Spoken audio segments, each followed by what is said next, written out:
Dean, in this hobby, there are like little nuggets of just incredible customer service that happen. We're talking NECA And today, huh?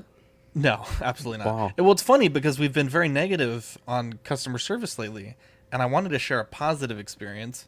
I picked up a few different. I've been buying a lot of Hot Toys lately, and I've been also doing Zach's Wonderland. It's the place to be if you want 3D printed stuff. And so Fordo, one of our Patreon members, was like, "Hey, I the Boba Fett figures, like the Mando slash Boba Fett figures, they have relaxed hands with the armor plate on the back, and none of the Mandalorian figures have that." He's like, "Can you like customize it, repaint them, whatever you need to do, so that I can display this with my Mando?" And so he had sent me a set, but I'm always weird about working on things for people. I like to have a backup set in case I really screw something up. And so I bought some hands on Toy Anxiety. They were like 50 cents for the relaxed hands. It was super cheap. And like the next day, I was like, damn, well, I just got that Hunter and he's missing a base. 99% of the Star Wars bases are the same. Maybe the color's a little bit different, but at least I can get him something to stand on. And so they had a base. It was a Moff Gideon base for $10. Now, I had already paid for the first set of things, and I paid for the base. And I had basically paid like $6 shipping twice. And I kind of felt like an idiot. So I sent them a message. I was like, hey, it's totally my bad. Is there any way that you guys can ship these together? Maybe I can get a small refund back on shipping. Sure enough, they're like, yep, no problem. They got it done, and I got my money back today. And it was just like a small little victory in a field of random disappointing NECA customer service stories. And I'm curious, people on the panel, has there been like just, I mean, it doesn't have to be like an incredible, amazing story, but recently have you guys dealt with either a fellow hobbyist or a store, anything where they just kind of went out of their way to make it a positive purchase? I want to hear about it. Yeah, so one jumps out, and I won't name this exact person because I don't want to get them in any hot water, but I think it's all totally above board. So basically, I was able to get a price on Sideshow, but I was like, you know what? It's probably cheaper if I go with this person because it'd be no shipping, no sales tax. Message them. They're like, oh yeah, no problem. We can give you that exact price since it's showing up on Sideshow. And the item came like 2 days later. So that was a excellent customer service, and appreciate the transparency. Yeah, I had ordered something on 1/6 kit. I don't even remember what it was. I don't think it was a full figure. It might have been like some accessories or something. It was nothing huge. But the delivery came and went, and I didn't get anything, so I went on my order page, and they give you like an invoice, and like for some reason like the shipping address was like not at all my PayPal information. So I emailed him. I was like, hey, like, I don't know where this address came from, but that's not mine. And he was like, you know what? Yep, I fucked that up. I'm sending you another one right away. And he sent me another it was like a pair of boots, I think, maybe. And I got the Wow. boots in a few days. So that was cool that he acknowledged that he fucked up and fixed it Didn't right make it away. difficult. Yeah. Doc says, I bought a bunch of stuff from a dude on eBay recently, and they merged the orders together, so I wasn't paying for shipping twice. Sometimes people don't do that. Francis McFarlane Toys sending an extra set of figures with messed up packaging for free. Wow, congratulations. Dante says on Etsy for diorama backgrounds, he made me a listing for 3 instead of paying shipping on each one. What about you guys? Yeah, so for me, I had ordered my Doc Brown about a month ago, 2 months ago maybe now. And I had it shipped to my work because I live out in like kind of rural area, and it's got a PO box, and it's always super annoying to try and pick up, especially Hot Toys from a PO box. If it goes into the post office and they lock the doors before I'm home from work, you're waiting to the next day. So I'm like, heck with that. We've got a receptionist at my office for a reason. So I make my shipping address that. And I see on DHL it's out for delivery. I'm like, sweet, should happen anytime. I get the notification from DHL, and it's a picture of a very random set of racking that I do not recognize. It is absolutely not in my office. So I'm like, oh no, like I've never experienced this before. I race back to the office. Sure enough, like definitely not in there. Nobody's dropped it off because it was a wrong address or anything like that. So I go start knocking on all of my business neighbors' doors. Nobody can find it. So I reach out to Sideshow. Hey, this picture from DHL, definitely not my shop. It's been lost. Never happened to me before. The guy's like, well, give me 24 hours. If it doesn't show up, we'll send you another one.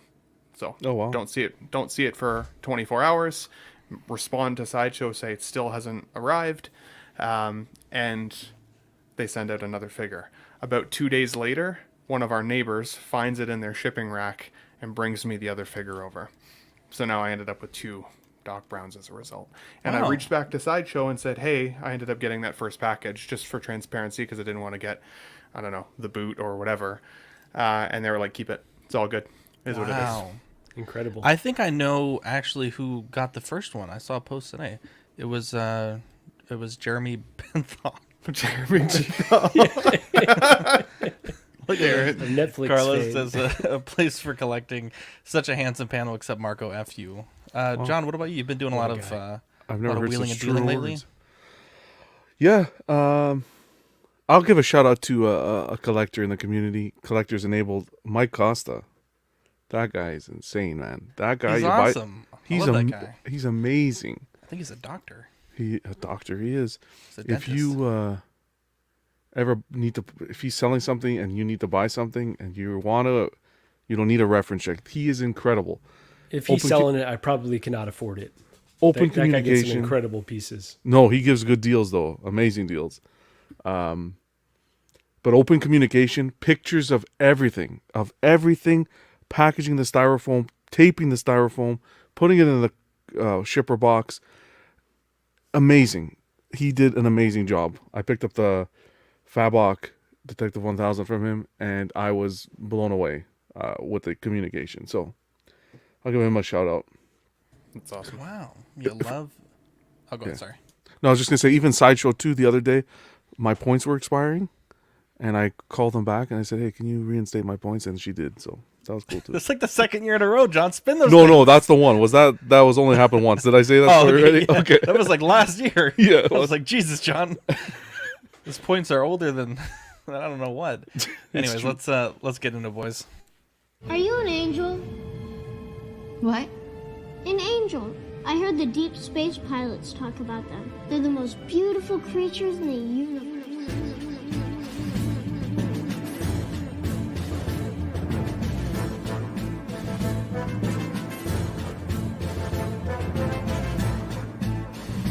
Hello there. We are tonight's entertainment. We would be honored if you would join us. He's got a billion toys. You brought in the doll collection. These are not dolls, Jim. These are commodities. Same as gold or oil. 5, 4, 3, 2. Okay, let's go. You are now listening to the Collecting Weekly podcast. This is the true form of floor gang right here. Very nice. YouTube.com/collectingweekly. Thank you very much. That's very cool. Big. How fucking dare you, Marco? Baby, You interrupt baby. on my solemn intro. How dare you? Honestly, I thought you added it. He placed it in a good spot. I sound just like a 9-year-old boy. Wow. You look like a 9-year-old boy, too. Hey, guys. My name is Zach. I'm Dean. I'm John. I'm Marco. And I'm Ben. Welcome to this week's episode of Collecting Weekly. It's a weekly podcast where my friends and I talk about the things that matter the most to us this week in collecting. That's right. We want to thank everybody who's listening live at home on the replay, wherever you're catching the show. Thank you, sweet, beautiful angel. Wow. Wow. Shout out to Rainer's Rarities for sponsoring this week's episode of Collecting Weekly. We'll talk about them more in a little bit. We have so many people in the chat right now. It's fantastic. We have Toy... Why is my button not clicking? What the hell? There we go. One of Toy those Mafia, Ninja Squirrel, Tukatri, Doc Smizzle, 12-inch Moose Stream. He said his Batwing arrived. Dante's Hey, Boneyard. congrats. More is more. Baby boy 562. Been waiting for this all day. Let's go, boys. Carlito, Absolute Irwin, Doc Smizzle, Dante's Boneyard, Vintage Rebellion Podcast, DJ, PT Works, Mark Pearson, Alvin Jules, SpongeBob Squareballs, Calvin, aka Low Key Collector, Ten Kaichi Collectible Show. Look at that. He's Dragon Ball. He's Canadian. I just told him to hop on. He's close Look to me at over that. here. Yeah, Hell what's yeah. going on, buddy? Look at that. Ben, Oh, I do you know like- him. We went to summer camp together. Really? Guaranteed. Ben, do you like Dragon Ball, Ben? Is he kidding or what? Big fan. Oh my god, I do like Dragon Ball. Yes. Really, I like dragging my balls on your face. I was like, where could this go? I wasn't sure. Ben got a picture of a pair of nice reds. I wasn't expecting that. I'm sorry. Pablo Mesa. Sorry, Ben. I'm sorry. You're just so sweet and innocent, What man. a I'm so freaking sorry. nice guy. That was My amazing. newest piece is my Jazzink Batwing, my last grail. Fuck yes, I Congratulations. want that Yeah, so badly. A lot of people are getting them, but man, I guess FedEx or whatever shipping courier they're using, they are beating the hell out of those boxes. My Thanks, goodness. Ninja. And that's not anything on Thanks, Yost's Carlos. part. I mean, they're just beating the shit out of those boxes. Ninja Squirrel. Let's see here. Ba-ba-da-bum. Patfish says, I saw that from a mile away. Damn, Ben. Here we go. Toy Cartel. What's up, chat? New here, enjoying the show lately.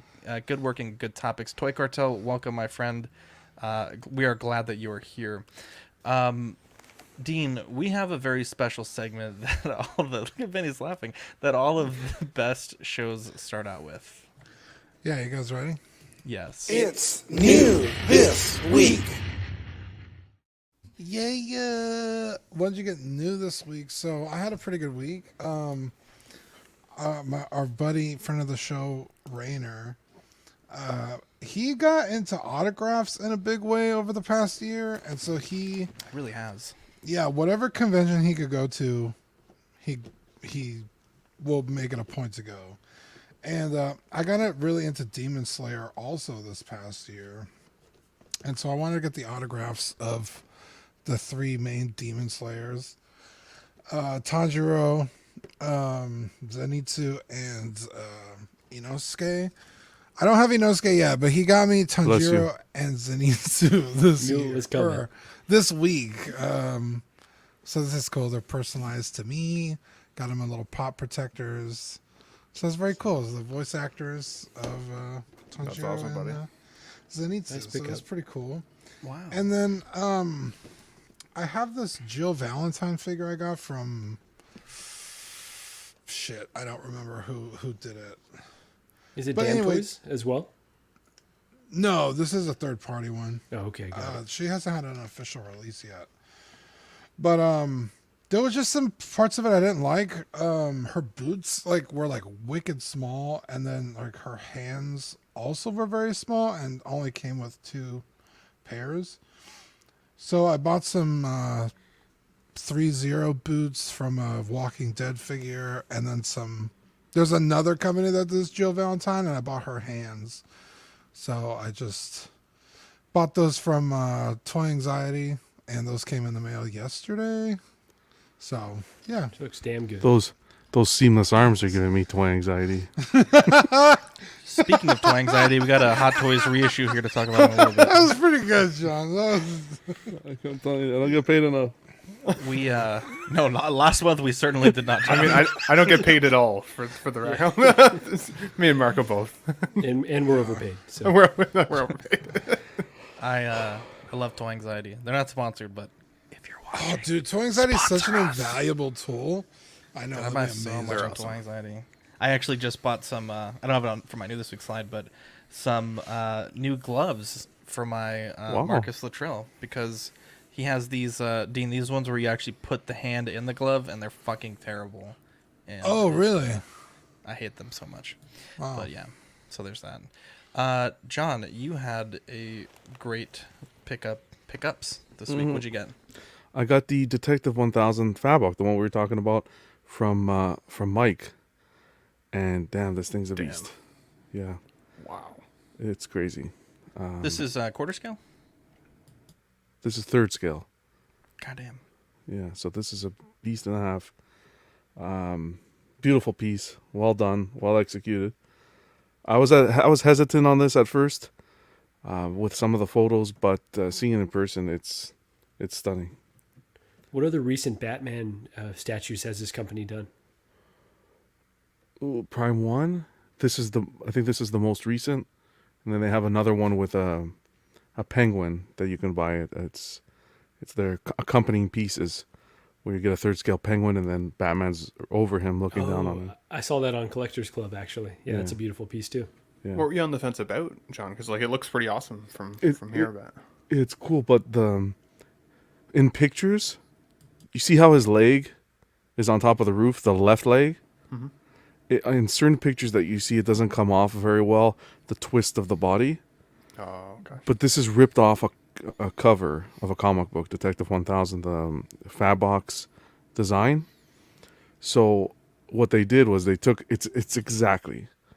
Sometimes, in my opinion, when you're going from 2D to 3D, it doesn't transition well.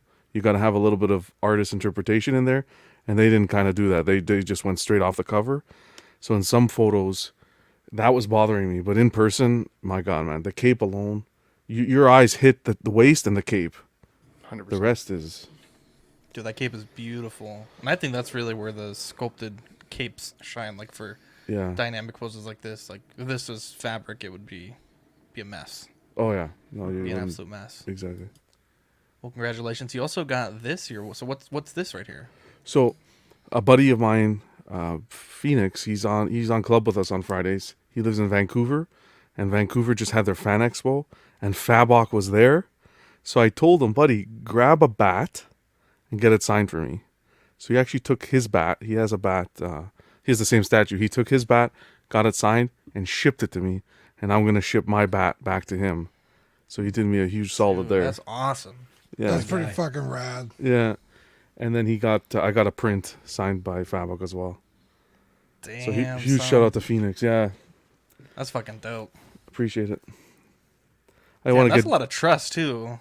Oh, he's a good guy. I would trust that guy. Well, no. Yeah, but on both, you know. Oh, of course. Yeah, in case something gets damaged. Oh, 100%. I wouldn't just do that with anybody. That's no, he's an awesome guy. What a guy. What a guy. Phoenix the Angel. Marco, you got a new this week also. Yeah, so just in regards to 1/6, I'm still trying to be disciplined right now because I've got the DeLorean and those Jokers just hanging over my head. I'm like, I want them, but I've not gotten any invoices. So Zach 3D printed these dog tags. I think I featured them last week on the show. Sweet. Finally got it on Pancake there, and it looked perfect. Honestly, perfectly sized. No one say anything about Pancake. She is a hairy chihuahua, basically. She just got a new haircut. So I was getting roasted in the chat, but she's either the ugliest cute dog or the cutest ugly dog. Haven't determined which one yet. But I just wasn't totally sure it was the same dog. When you first put it in the chat, I was like, is it a new dog? No, she lost like 10 pounds of hair. Yeah, it's pretty wild. I'm just the dark eyes. I'm just craving Taco Bell now. That's yeah, exactly. Look at that. And the 166 purple. Well, now that you say that. That's right. Look at that. Yeah, I need to. Marco's like, can you make me some CW tags? I was like, Marco, you're a fool. I'll just send you your own logo, not my logo, you dingus. Dude, that was awesome. Yeah, really appreciate it. That's actually a really good idea, Zach. Yeah, we should market that. Have John. You should collecting weekly John dog. Purple. You should do collecting weekly dog tags. That's brilliant. Honestly, that is not a bad idea for when Ben animorphs into a dog. Wow. That's right. That neighbor hasn't called me back yet. So. Wow. Only a matter of time. That's right. So you're looking for the next series of children's books. That's right. Actually, low-key, though, Animorphs is fire as fuck, though. What'd you get, Ben? It was a good pickup. So today I was trying to fill the gap behind me. Somebody told me recently, they're like, we like your streams, but there's like this wall right here that has nothing on it. And again, like I'm generating this space. It's still in its infancy. But I was like, fair enough, I got to put something there. So I looked at neon signs, and neon signs are like $800 if you want one. So custom. expensive. It's insane. Super expensive. And like Marco said, I've got the DeLorean and the Joker's also looming over me a little bit. So I was like, okay, I've got to go a little more budget friendly. So I think in the States it's Walgreens. Here it's called London Drugs. I reach out to London Drugs and I get this poster made. Now I'm a professional estimator, okay? And I'm like, 2 feet by 2 feet is pretty big, but I'm not at home, right? So it's way more than enough than anyone could ever need. You would think so, absolutely. I get it home and I'm like, Could have been bigger. Could have been bigger. I thought you put a sticker on the wall. It looks like you have a sticker It's hanging 2 off your feet by mic. 2 feet.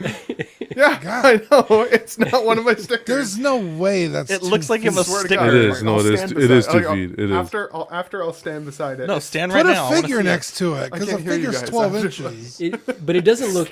It doesn't look out of place though. Honestly, like it Look looks at like this a good dude. size. Yeah, that's just. Oh, it's shit. the perspective. It's big. Someone Photoshop different things into Ben's. Someone please do that. a "Do you speak English?" sign. No, Oh, that's great, Ben. We love it. Wow. It's the perspective though, Ben, because it's actually like pretty big when you stand up next to it. That's what she said. You should have just put a green screen behind you and had the figures project onto the wall. That would have been pretty cool. Well, Like and the then pictures that you're somebody talking about. And then somebody did tell me the other day that I don't have enough figures, and I was like, oh, like that's not all of the ones that I have. But it's Not the way enough to You go. figures? had 0 figures. Wait a second. Not enough figures? Yeah, they can't- said if you don't have 100 sorry. figures, you're not a We, real we got to collector. kick him, Zach. Got to kick him. All right, get Not him out of enough. here. Get him out of here. So yeah, Okay, so I only have 5, so. So I picked this up today. So now I think I'm going to get it reprinted in 4 feet by 4 feet. Now that I have a better idea of the size. Do they judge you at all? Like when you pick it up and it's your goofy ass face on the I don't think picture? they knew it was me, to be honest. Although I wore my Ben Thomas T-shirt to the gym today, and some people were like, maybe. They're Was it like, tough "Oh, nut Like it shirt could be or- you. It wasn't the tough nut shirt. That one definitely gets me looks at the gym though. Oh boy. So, I also Zach, I Nice. need that clip originally because I've been getting questions about where the tough nut comes from, and I don't think it's remember what on- episode it is now. I think John had put it on the on the Instagram. I gotta We'll have to double check that. Yeah, we'll double check. So You had to be there. And I want to reiterate what Doc Smizzle's saying here. Ben, you probably... no, that's not the one. Let's see. Who cares what people say about how many figures someone has? Completely agree, Doc. That is not what this game is about, bro. You could have 1 figure or you could have 1 billion figures. They were just We're all trolling. collectors. It made me laugh. I liked it. there you go.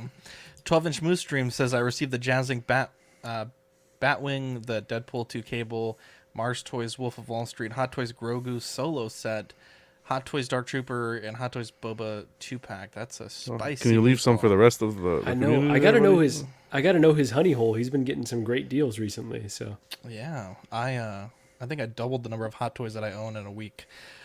So I picked up the Hunter and Echo. Hunter was like a super impulsive purchase.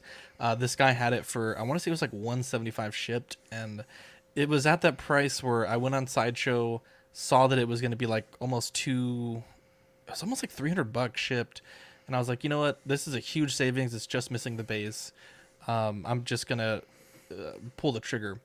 Now here's the key, ladies and gentlemen, boys and girls. When you're dealing with a hot item and there's already people putting PM sent, all you got to do is comment, I'll take it. You message them and say, what's your PayPal?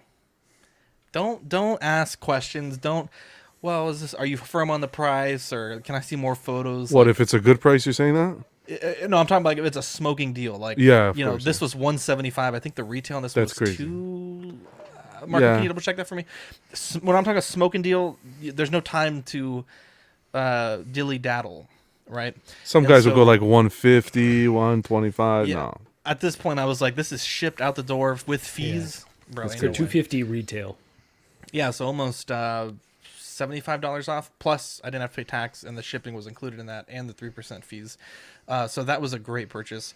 And then for Echo, James, he's been on Post Wars, I think, once or twice. I think he goes by Big Collector. Great guy. He, I put up a want to buy on OSR. Didn't have a ton of luck with it. And he had messaged me and he had said, hey, I'm saving for a car. I got a bunch of figures that I'm trying to offload. And he'd give me a price, and I kind of responded like, hey, that's a great price, but this is kind of more what I'm seeing it selling at on the groups as of like late January.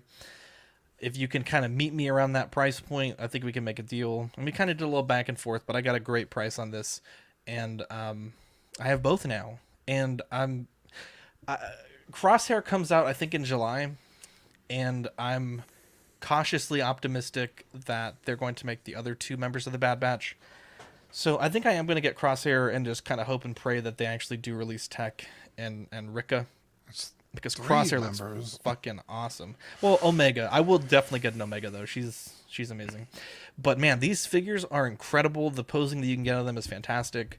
I've owned, I want to say 2. Actually, I've actually owned like 5 Sideshow Clone Troopers, but it's been a long time since I've had one in the collection.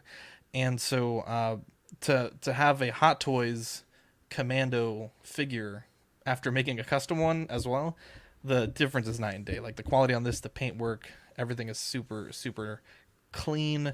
The portrait is fantastic on both figures. Echo's kind of weird because the way his helmet, like in the show, comes off, it's almost like there's a big cutout for that little Lobot type thing he has on the back of his head. But anytime you want to push the neck down, the whole helmet basically slides off. Yeah. So that's kind of annoying. But the fact that he comes with so many different accessories that, were either just cut from season 1 or never made it into the show is super cool. And there's this thing with Hot Toys collectors, Dean, I know that you've heard it a lot, but it's like, oh, well, I'm not going to display the head anyways on the figure, so I'm going to keep it in the box. And so I've been thinking like, well, I could just 3D print like a headstand.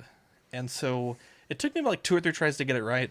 And it's kind of annoying because even within the same line, the joints are all different sizes. So I think I do want to make these for sale because they're cheap to produce.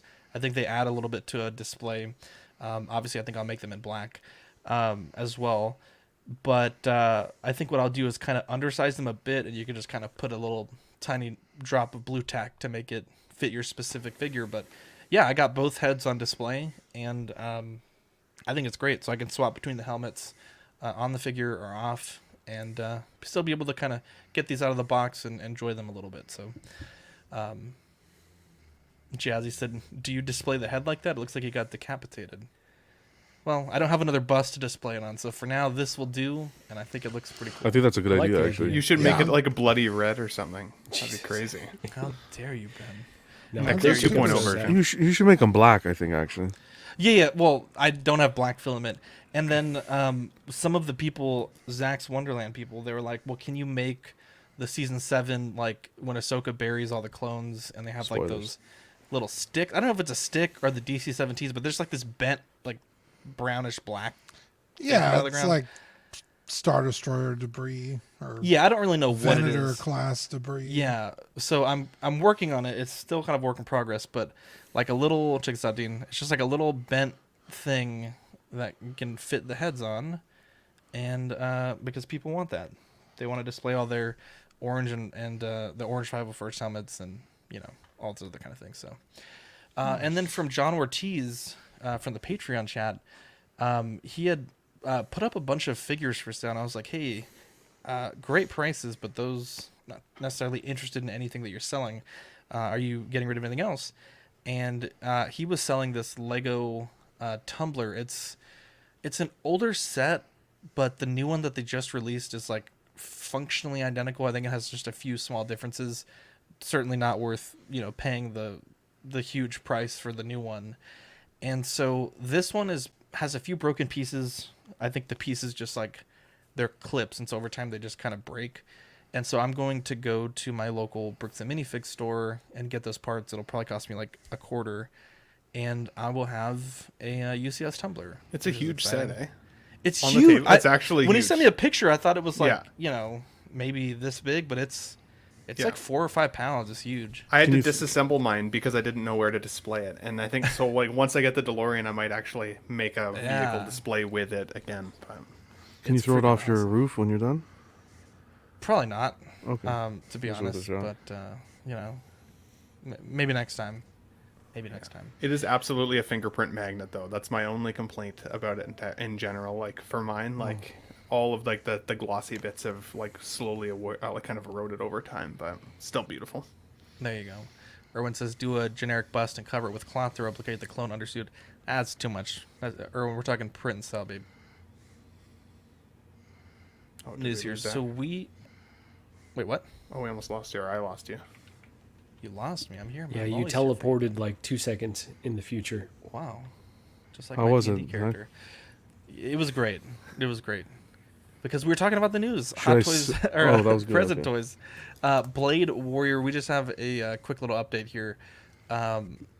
they had put out a post. The head sculpt of Blade Warrior will be produced in accordance with the newly modified shape. Please note and thank you again for the support.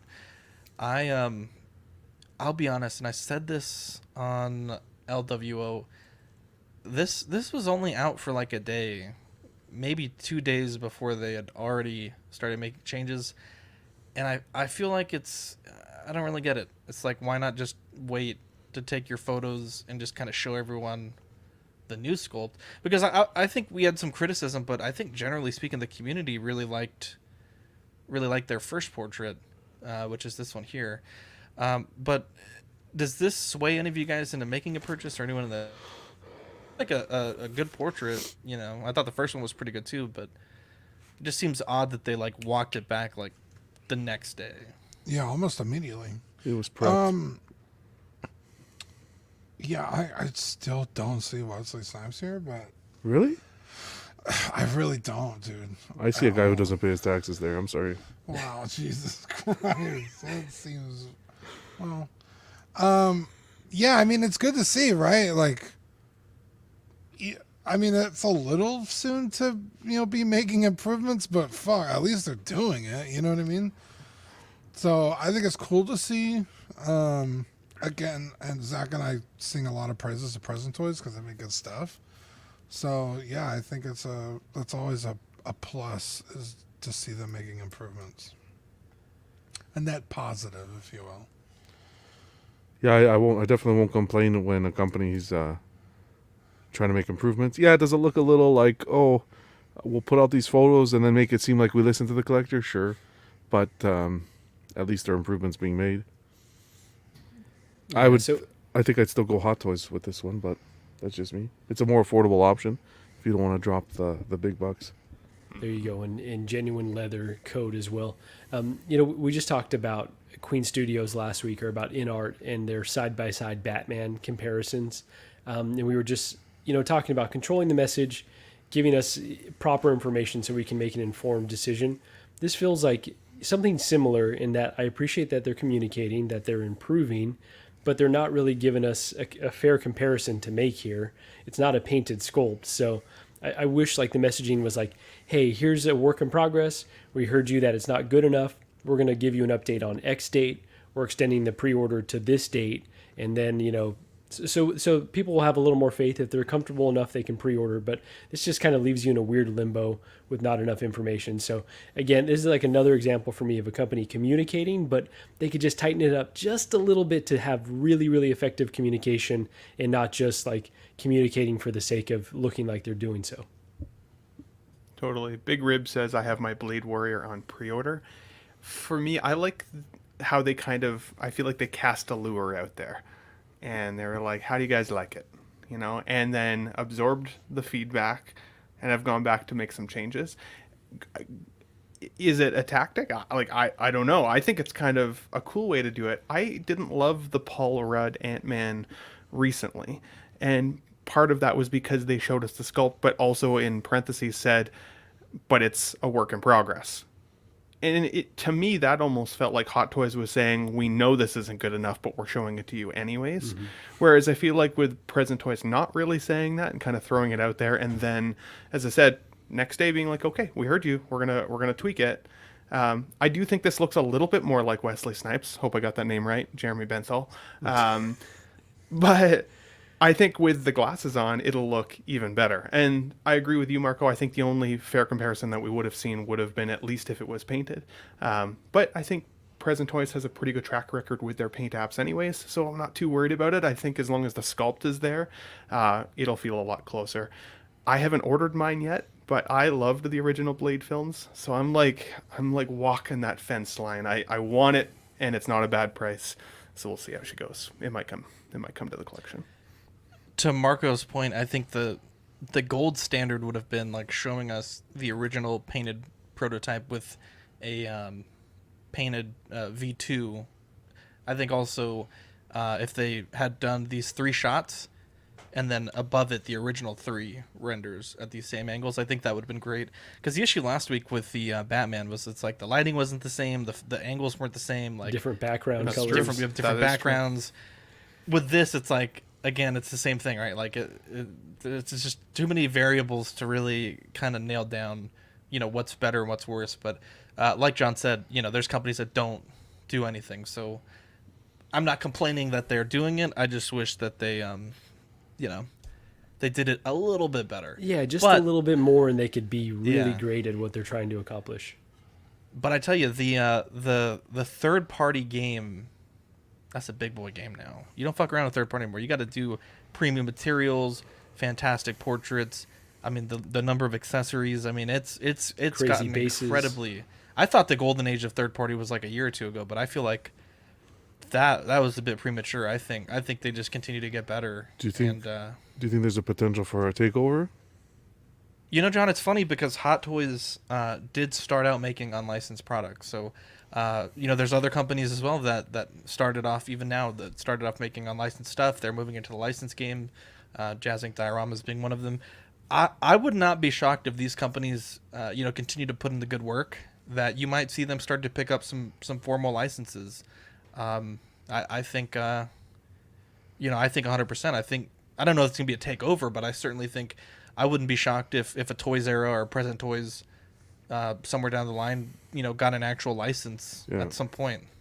I don't know how lucrative that would be for them. It just takes that one big chance, and you hit the home run on that chance, and boy. And you've got actual license holders kind of fumbling the bag, like Star Ace with their whole The Boys line, right? Like third-party companies are doing that better. So, they're leaving the door open for someone to come in and get that license, which could be big. 100%. Vane says, are third-party 6-scale more acceptable across the board in the community than in the statue community? I would say... they're... Now, John, I don't want to speak for the statue community, but I've seen a lot of third-party statues for sale, or even just like look what I got posts, and people are like, oh my god, this is like an amazing statue. I think they're pretty well received in both communities. I can be honest. I think I agree with you. I think a little bit more on the statue side with the custom pieces. You see a lot more of them there, because at that point, you see there's this mentality on the 6-scale side that you go third party, and the quality drops. Like, for example, some of the types of glue they use staining the clothing and so forth. Portraits are not as up to par. But I find with the statues, you get custom statues that are sometimes even paint applications or even better than the licensed companies are doing. If they're not going for photorealism, then they've got an easier time to try to hit their mark. Yeah. 100%. So staying with third-party, Mars Toys, again, another fairly reputable company in this sort of third-party industry.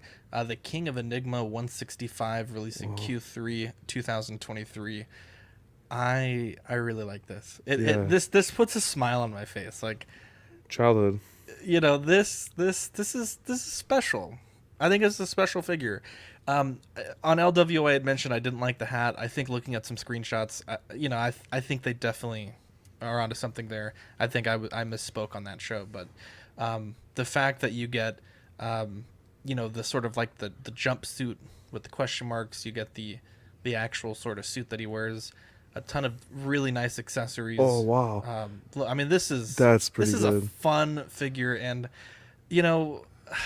we talked about it with like Nathan Drake, and I think that was like 230, and I'm sitting here thinking like, if Mars Toys is giving us this for 165, this is 165. Wow. Insane.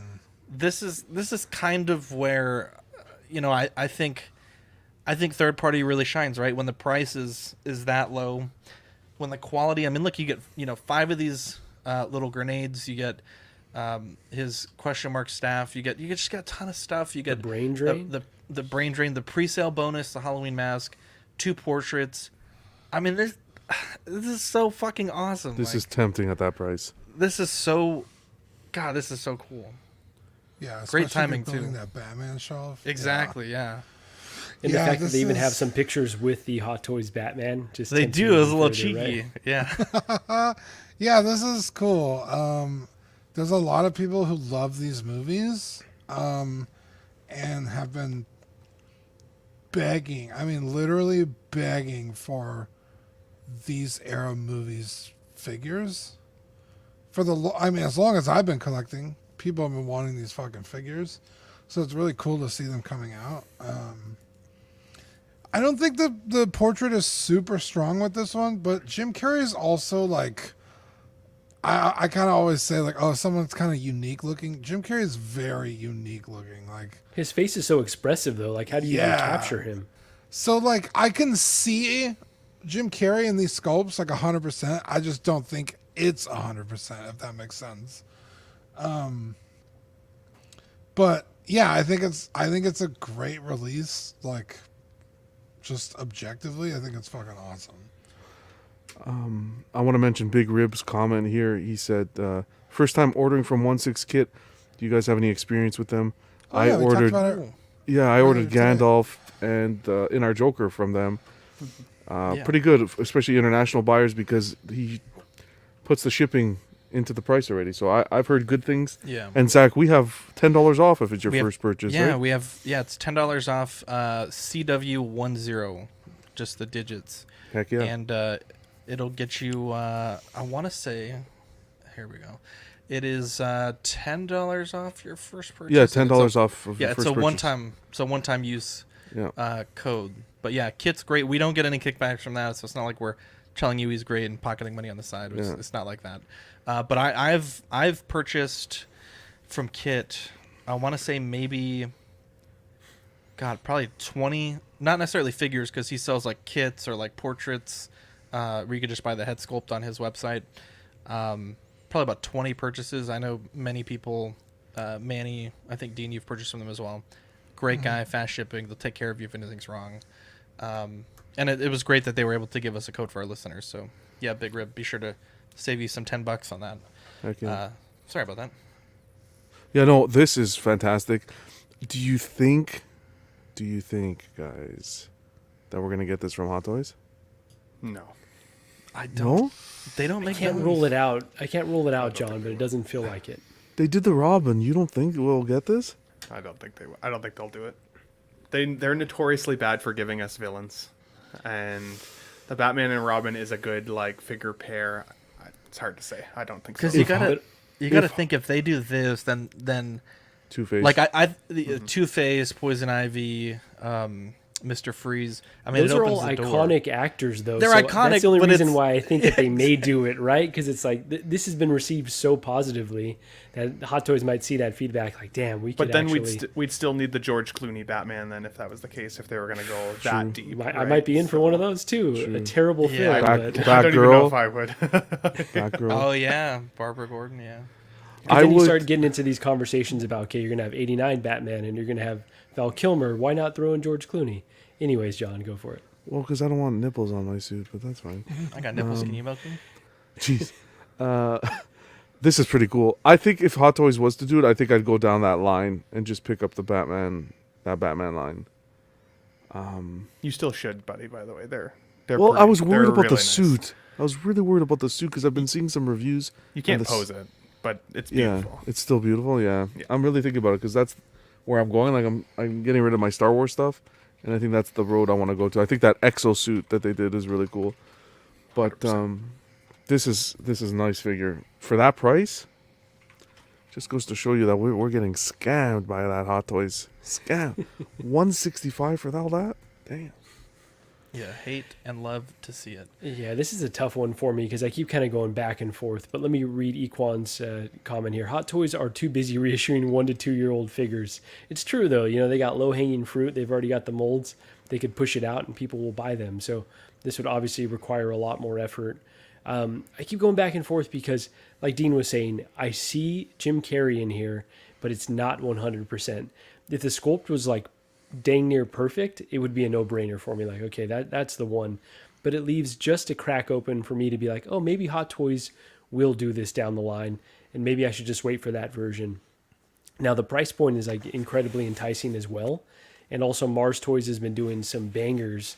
And also we know, they're doing the 66 Batman line, right? And they've got that Joker coming out that looks incredible. And so this is one that I feel if I pass on, I may regret. But like Ben always says, sometimes that's okay. Sometimes you just got to let it go. So I'm leaning towards not getting this one, even though I have. Going to say, but I was like, oh shit, what did I say this time? Ben says, swallow it, whether it's tough or not. But yeah, so even though I have the Batman and Robin, I still feel like if it's not like extremely a stellar representation, then I can just pass on it. So really on the fence, but leaning towards no. How about you, Ben?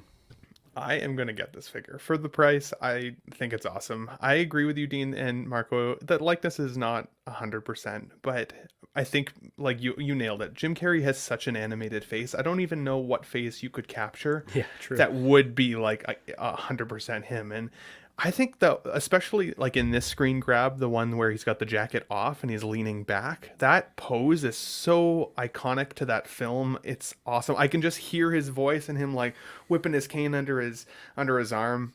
The bat bombs that it comes with are fantastic when he launches them into the bat cave and stuff. And then the fact that you get two separate looks from this figure is also really exciting, right? I mean, with the jacket and the hat, if you wanted, you could have his booth set up in his apartment before he really becomes the Riddler, where with the the animated guy is like, yes or question mark, and he's asking it questions. You could turn into like a little display, have a coat rack or something with that on it instead. Like it could be like a really cool looking little shelf display if you wanted it.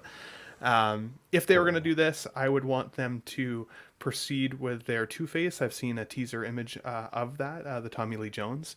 I feel like there's no way they don't do that, given how well this has been received, right? And I mean, if these two are well received, then like the Drew Barrymore and I don't know what the other actress's name is, but the angel and devil, that are in with Two-Face there in that one scene. I think that would be Keep okay. it in your pants, I would take it. I would take a Drew Barrymore. I'm not gonna lie. So, but no, this is badass, and the amount of accessories are crazy. I've seen the movie so many times though, but I don't remember the pre-sale bonus mask. It makes me want to rewatch the film. I don't remember what that scene is from, but other than that, pretty stoked. You'd love to see it. Let's everyone take a dose of their blood pressure medication. We have don't do it. No, too soon. Paz Vizla. The show was going so well though. Zach. I know, we were in such a good flow. I know. Now it's just. But this is, we dipped the toe. We're all talking. We're all in a good mood. Now I gotta throw it at us. We got 72 people watching. This one is 285 April to September 2024. I feel like John should be enthusiastic about this though, because like when they say like, how are you going to feel when they come for you? This is like John to the newer collectors, like now they're coming for you for these reissues. That is true. Good. That is true. But you get a little taste of it. Can't wait. I'll keep it in. No, please. If you want to, go ahead. No, there's nothing good to say about this. I'll let the positivity flow. This is a weird one. What are you talking about? Just say it. One. Say it. It's too soon, to be honest. I don't think... I know, John, we had a little bit of discussion in the Patreon chat.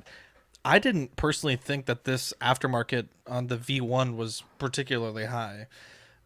So the fact that they're basically coming out with this because he had like a new accessory is super odd. I mean, this is what, like a 3-scene character at this point, and who knows if he may have different armor or different accessories that you might want in season 3, which I believe is premiering tonight. Just an odd release. I want to say the only difference accessory wise is just that shield, and I think there's a little port that comes off of the gauntlet to plug that shield in. But no, this to me doesn't feel like something that would be worth a reissue this soon. I know Hot Toys would never do this, but this seems like something you could pack in that accessory with the figure, a different figure. You could sell it as its own accessory pack, which I know Hot Toys would never do that option. Jon Favreau portrait. A Jon Favreau portrait, exactly. Come on. This is, I think, lazy. I don't like it, and I kind of get the same vibes, perhaps a bit less, because I think people have had their V1 Mando for a bit longer. But it almost reminds me of like Jedi Luke, and then also the Pro Mando, right? They had just released, and then you have like a 2.0 version coming out soon. And I remember when we saw this episode, I want to say you may have been there as well.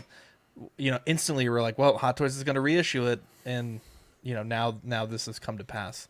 But Dean, one extra accessory, perhaps a little bit different on the paint apps, but what are we thinking here? Yeah, in fact, I almost bought the first one like 3 different times this past week on Mercari.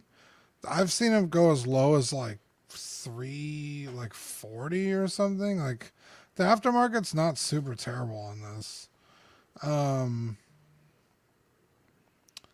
It's also weird that it's marketed as the Mandalorian when clearly this is from the Book of Boba Fett.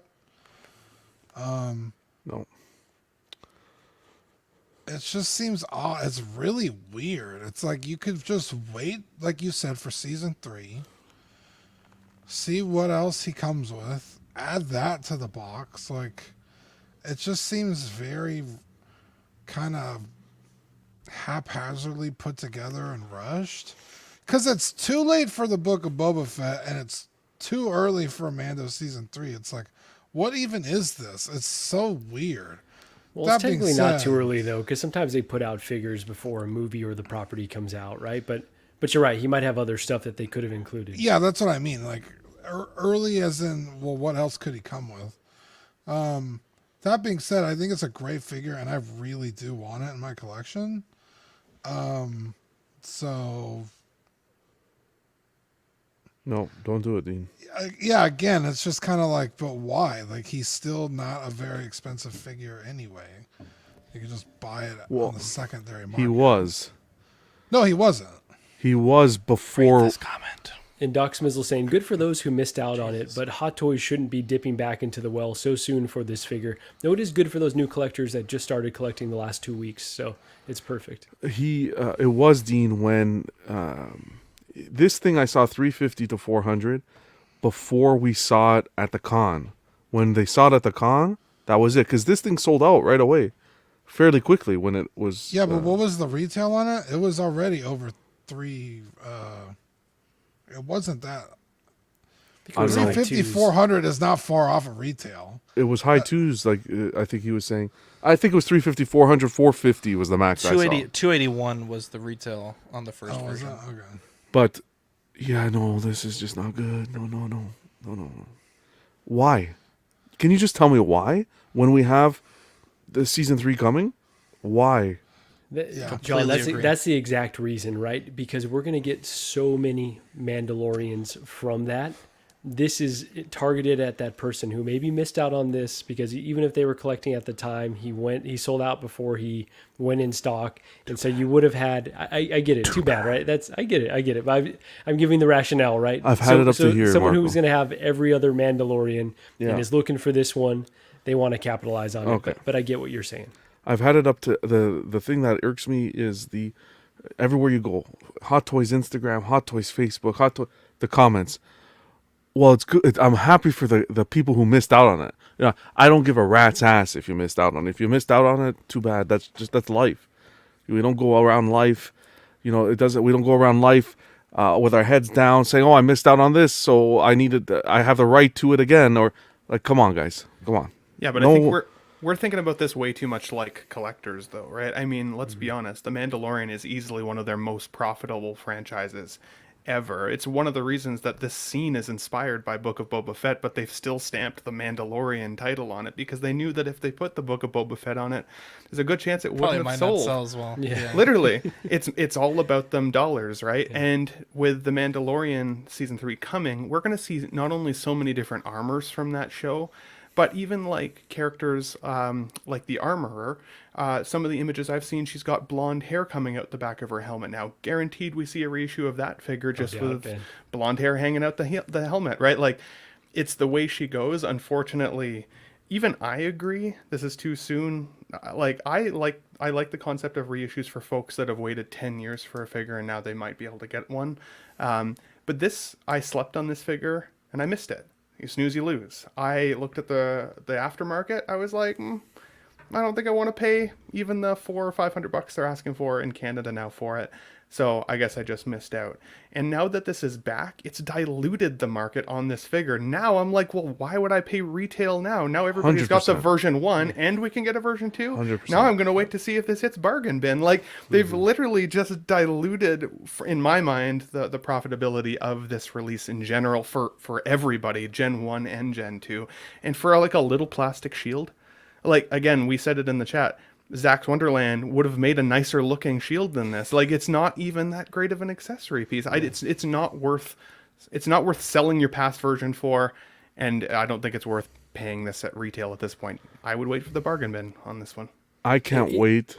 Sorry, Marco, go ahead. No, go ahead. No, please, go ahead. No, I was just going to say, you're always saying, at least respect the original release and give us something new or give a reason to update it, like a 2.0.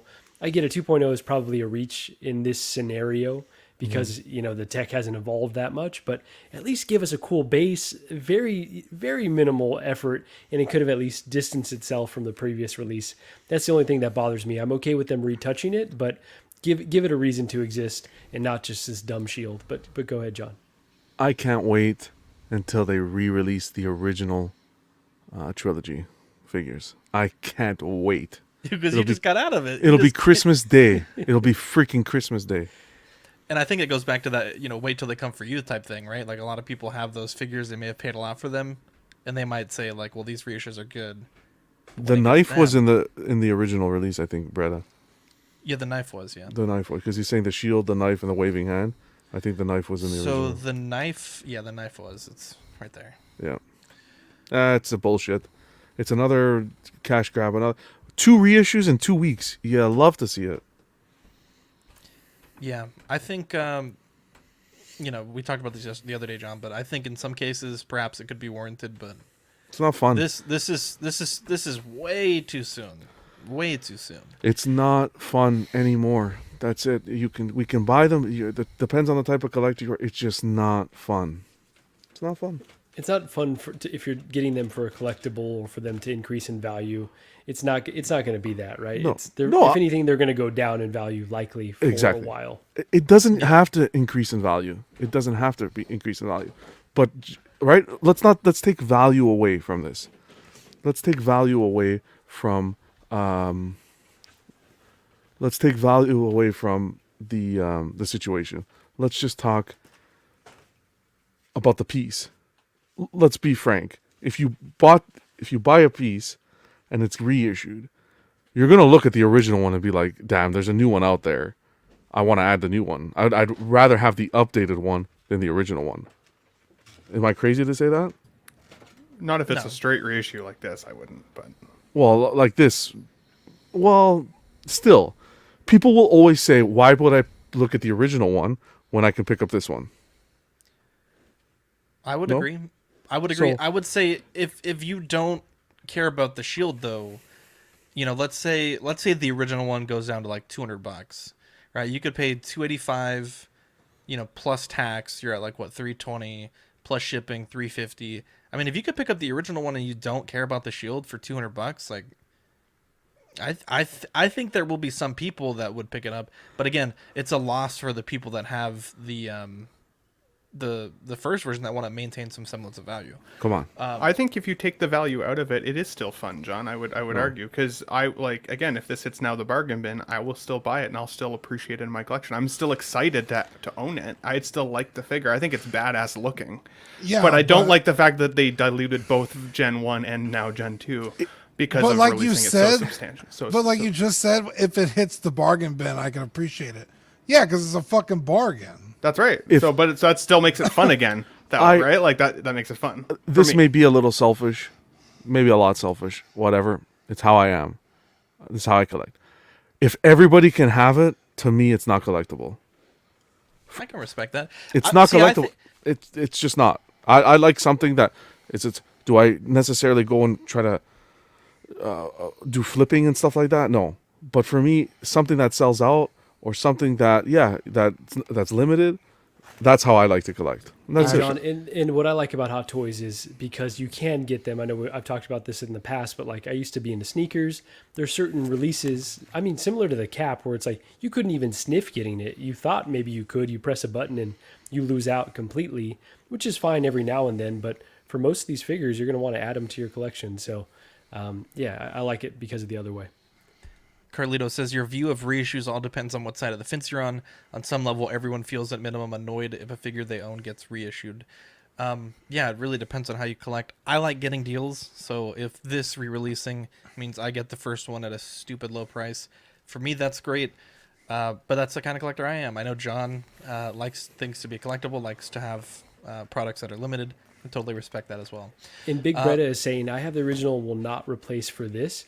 I feel like that's what Hot Toys is trying. They're trying to have their cake and eat it too. They're trying to say, okay, people that have that original release, okay, you're not going to feel too much FOMO because this is pretty much the same thing for the new person that's coming in. Irwin's comment. Irwin's comment, 1,000,000%. 100%, John. Hot Toys used to be special. Yeah. And it's a shame because I feel like there really are like just these nuggets of gold in the Hot Toys lineup. Like Echo and Hunter, blown away. Just completely, like I've owned many Hot Toys, and the joy I got specifically with Echo, a character that I, didn't think I needed. I was just game just to get Hunter, but seeing all the accessories, seeing all the options that they gave you, the portrait, always nice to find a little bit of gold here and there. And I think give it a few years, though, and the market may heal itself, right? Like, obviously, we're seeing lower batches, but I think there's so much coming out that not every collector can get everything. So there's going to be gaps in collections. And if I guess they could reissue in the future. So I just came full circle there. Sorry, Zach. Wow. No, it's okay. Hot Toys released their Ahsoka. A bit of a split bag, I think, on the groups that I've seen. A lot of people like the portrait. Some people don't. I honestly think that this looks great. I think it's one of Hot Toys' better portraits. I've heard ramblings that this is supposedly some new compound material that Hot Toys is using for the seamless stuff. I don't necessarily buy into that. I would say it's a good thing that I think the areas that you would stress the most, which are the elbows, they look covered. So in theory, maybe if yours rips, it's hidden. The shoulders, though, those are always going to be problematic, but I think the muscle tone looks good on this figure. I think the portrait looks good. I think the paint match, at least in the photos that they released between the silicone rubber versus the more firm plastic, I think is quite good. That can be an issue for other companies like TB League in the past. Some of their figures, the tones can be a bit different. I think this looks good. I think my only complaint with this, and I understand it would have been difficult, but the fact that the lightsabers in all the photos, these are just these are just photoshopped. They do not light up, so that is a bit of a disappointment with kind of the direction that we've been heading with these lightsabers being USB powered. So yeah, that one is a bit odd for me, but I'm curious, Dean, what do you think about this? Okay, Ouch. I have gone on the record and saying I'm not a fan of Rosario Dawson as Ahsoka. But god damn, this figure looks fucking amazing. I was kind of just like, whatever it is. Like, I'm not getting it. I already have Clone Wars Ahsoka.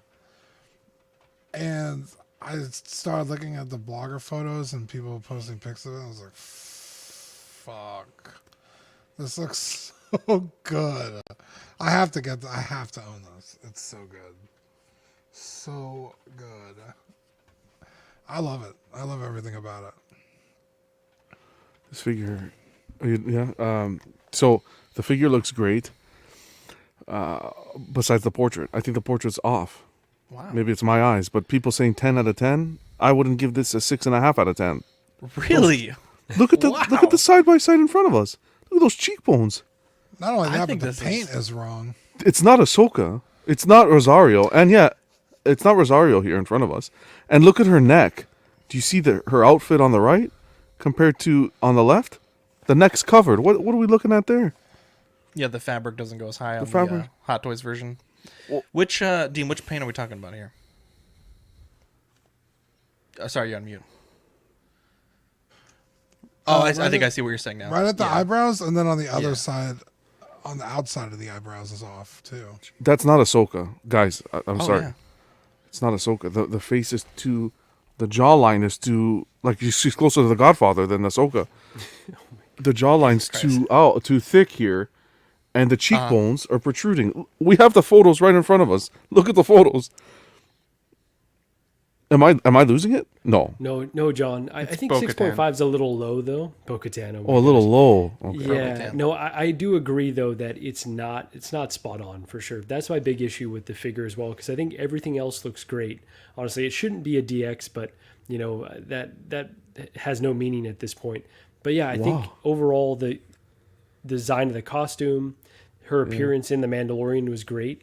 But the sculpt is just a little bit off. So I'm with you, but I would give it more like a 7.5 to 8 instead of a 6.5. So splitting hairs there. But what do you think, Ben? It's by far the best Grogu we've received, in my opinion. He waves and everything. I think it's cute. He's got little seamless arms. There's a lot of seams there. Huge, 2 seams. Little extra seams, yes. I like this figure more than you guys, clearly. I've always said anytime you put a side-by-side of a real person's face beside a figure, it is very rare that they look like a perfect likeness. I agree, John, there are some tweaks, though, that they should have made here. There's some things that are pretty obvious, like with the makeup. I also think that Rosario has an intensity to her eyes that the figure just doesn't necessarily capture. However, I think if she was on the shelf with your display, I think it would definitely still look like Rosario Dawson. So for that, I would give it closer to an 8 out of 10 if I were to rate it. On the other hand, I do like that this figure, while seamless, has the wraps at the arms. So if there's going to be any breakages that ever happen with this body, you're going to see it at the shoulders at least, not at the elbows. At least you can make her a little bit more posable. And again, this is from Mando Season 2. She's going to get her own show. We were just talking about how Mandalorian is one of the most profitable Star Wars franchises for Disney. There is absolutely no way this is going to be the only Ahsoka Rosario 0%. that we get. Is she really getting her own show? She's getting her own show. So Yes, Going so after it's Thrawn. coming out Come this on, year. they set it up. Yeah. Oh, So, I hate this for the shit, bro. for the I'm people so feeling- tired of this character. people are feeling the heat right now because they're like, oh no, it's already blue screen on Sideshow. It's already going to sell out. Like, even if it does, you'll be okay. There'll be other versions. Unless you're a completionist collector and you have to have every version, I think, the very first season of her own show, we're going to get a new banger outfit, and that's going to be the new Chase. So don't necessarily spend your money unless you absolutely love this character or you see the likeness. It's not worth it otherwise. On the secondary right now, you'll lose your money if you try and sell it after the fact. I want to sneak in a few things, Zach. Hey, John, you wanna Star read Wars this comment Universe. really quick? Yeah, Star Wars Universe says if you get an actual screenshot from the series, you'll see that the neck area is screen accurate. Do the that right poster, now. yeah, if you can do that, perfect.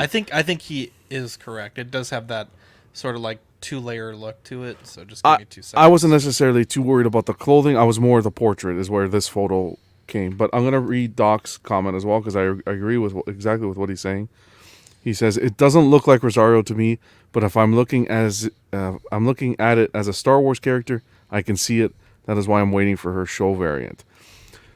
That's what I mean. Like when you look at the figure, you know who it is. The problem is we're buying Hot Toys because we want it realistic to the movie. We want the portrait to look as close to the actress as possible or the actor as possible. That's why we're buying movie pieces. So yeah, the anatomy, the tailoring is great to have, but I think the most important is the portrait. If I want how much was this going for, Zach? $315 for the deluxe, and is it $285 for the? Yeah. So let's talk about this real quick. So the neck is not like it is on the show.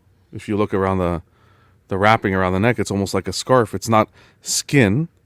That looks like skin with some sort of. I think that's just the lighting. I think that's like the brown Yeah, leather. it's like a leather material. Okay. Yeah. That looks You exactly can see like the her skin grain on color. But portrait-wise, no. Like even here, this is not her. Sideshow just did a premium format statue. The likeness that Rainer unboxed yesterday, that likeness is like, come that on. likeness that's actually one of Sideshow's better portraits. At 600 and what was it, 90, I think? That's a lot of something like that. But not at the point is I got a little frustrated because you hear people in the community 10 out of 10 this portrait. It's just so far off. I did see a lot of that, John, and I was a little bit blown away. Like, I'm not seeing 10 out of 10. Not for sure. even close. Now this is good. I appreciate Hot Toys doing this because, like, before Mando and stuff, you got no Ahsoka product whatsoever. 100%. Like nothing. And now Mando's allowed us to get that representation of the collection of Ahsoka, which is great. And look, the fabrics used, the tailoring, the base, everything here looks fantastic to the show. But I can't support it if the portrait's not there, because that's what I'm really paying for, is that portrait. I need it to look like Ahsoka. And I'm not saying this is going to happen, John, but I wouldn't be shocked if this is one that, as it got in hand of a lot of collectors, people are like, oh no, it actually looks way better. And you see some, for sure, like 4K like shots of it, and you're like, oh, actually, this is kind of like Rey, where she looks way better at certain angles. Or Catan, that happened with Catan. That they fixed that up nicely. She looks really good right here on the left. Like that one's a lot. Yeah, on the stronger. left, this was the photo that sold it to me in my head, where I'm like, damn, this looks fucking good. And then Dean, you posted a photo. I don't know if you posted it or you shared it in one of the chats, but where you saw the base. Yeah. That shit looks fucking it was incredible. in the chat. But I totally get what John's saying. In fact, I would say almost comparing these photos, I think the Leku need to be a little bit more like bluish gray instead of almost like a bone white. Certainly issues with the makeup application as well, but yeah. And this is just us judging off the photos. In hand, it could be so much better. So you got to have, I guess, a little bit of patience and see. It's not one I'm going to run to pre-order. I'd rather wait. Yeah. And this is also, just for the record, this is a released figure. So if you do want to pre-order it, your time to do so is, probably getting towards the end there. Ben, have you given a shot at this one yet? Forgive me. Yep. Okay, there we go. Let's move on. Rainer's Rarities. If you're looking for a Black Series, Marvel Legends, or other collectibles, come on down to Rainer's Rarities and Collectibles. We buy collections and love to talk all things geek and nerdy. Rainer's Rarities is located at Traders Village, San Antonio, stall 1309. Their grand opening is March 4th, which I believe is this weekend, and will feature 10% off for military, first responders, teachers, and Collecting Weekly listeners. They have a great level of customer service from Rainer. They can find whatever you need. So if you're in San Antonio or in the U.S., hit them up, Rainer's Rarities and Collectibles. We also want to shout out 1/6 Kit. We touched on them earlier. $10 off your next purchase, your first purchase rather, on 1/6 Kit using code CW10, the digits 10. And on Off the Racks Collectibles, you can get $15 off any $100 purchase with code CW. That can be used multiple times, though for pre-orders, it is taken off the final payment, not the deposit. So save you guys a little bit of money if you are buying from any of these fine people. So our topic of tonight is double dipping. And I want to know, what do you guys think? So it seems like license holders lately have been offering up licenses to multiple companies. We saw it most recently with Jazz Inc. Dioramas. They had the 1989 Batmobile that is officially licensed by Warner Brothers. Hot Toys announced their reissue remake last week. We've seen it with the Batman, again by Warner Brothers. We've seen it with InArt having a license for Lord of the Rings characters, while Asmus has that same license. And we've spoken many times, licenses can be divided for any number of reasons: price point, scale, region, etc. And so I'm curious if you guys think that this is a good thing, a bad thing, maybe in some ways that you can think that it could be good, or other ways you think it could be bad. I remember we did an interview years ago with Chronicle Collectibles, and we interviewed, the company's defunct, so I don't know that it really matters. She was like the CEO or the CFO or like the ABC, some higher up in the company.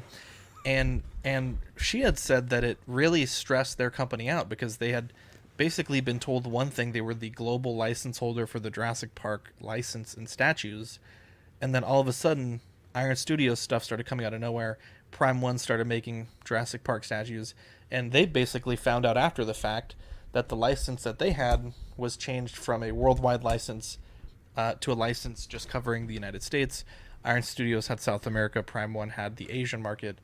Not only that, but they were then kind of asked to facilitate those U.S. transactions before Sideshow stepped in, and they said it was a huge headache for them because a lot of the products that they wanted to make, now they had direct competition in that scale and in that price point.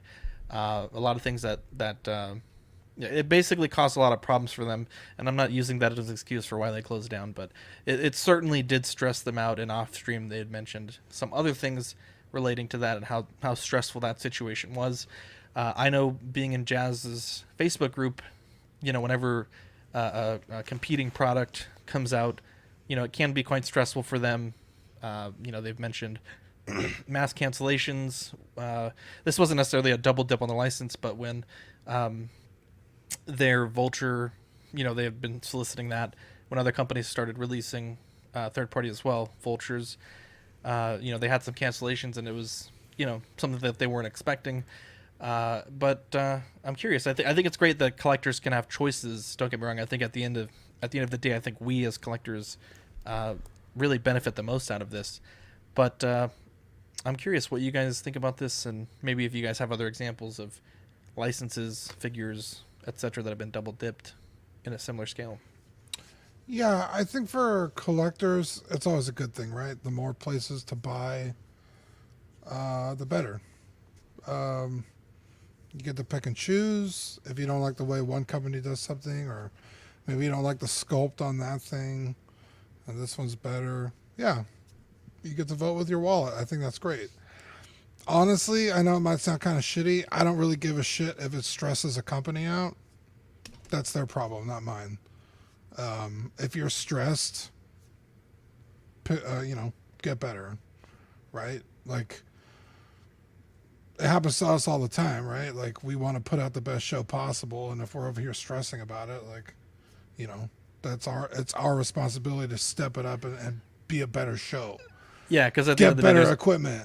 Yeah, there's always going to be another show. Right, pay for an updated subscription for StreamYard so we could use our own logos, our own sounds, whatever. Like, that's our responsibility, not the listeners, So, like, I just don't give a shit if a company is like, oh, don't buy their stuff, buy my stuff. It's like, give me a reason to, and I'll do it, So, yeah, I think it's a net positive to have options.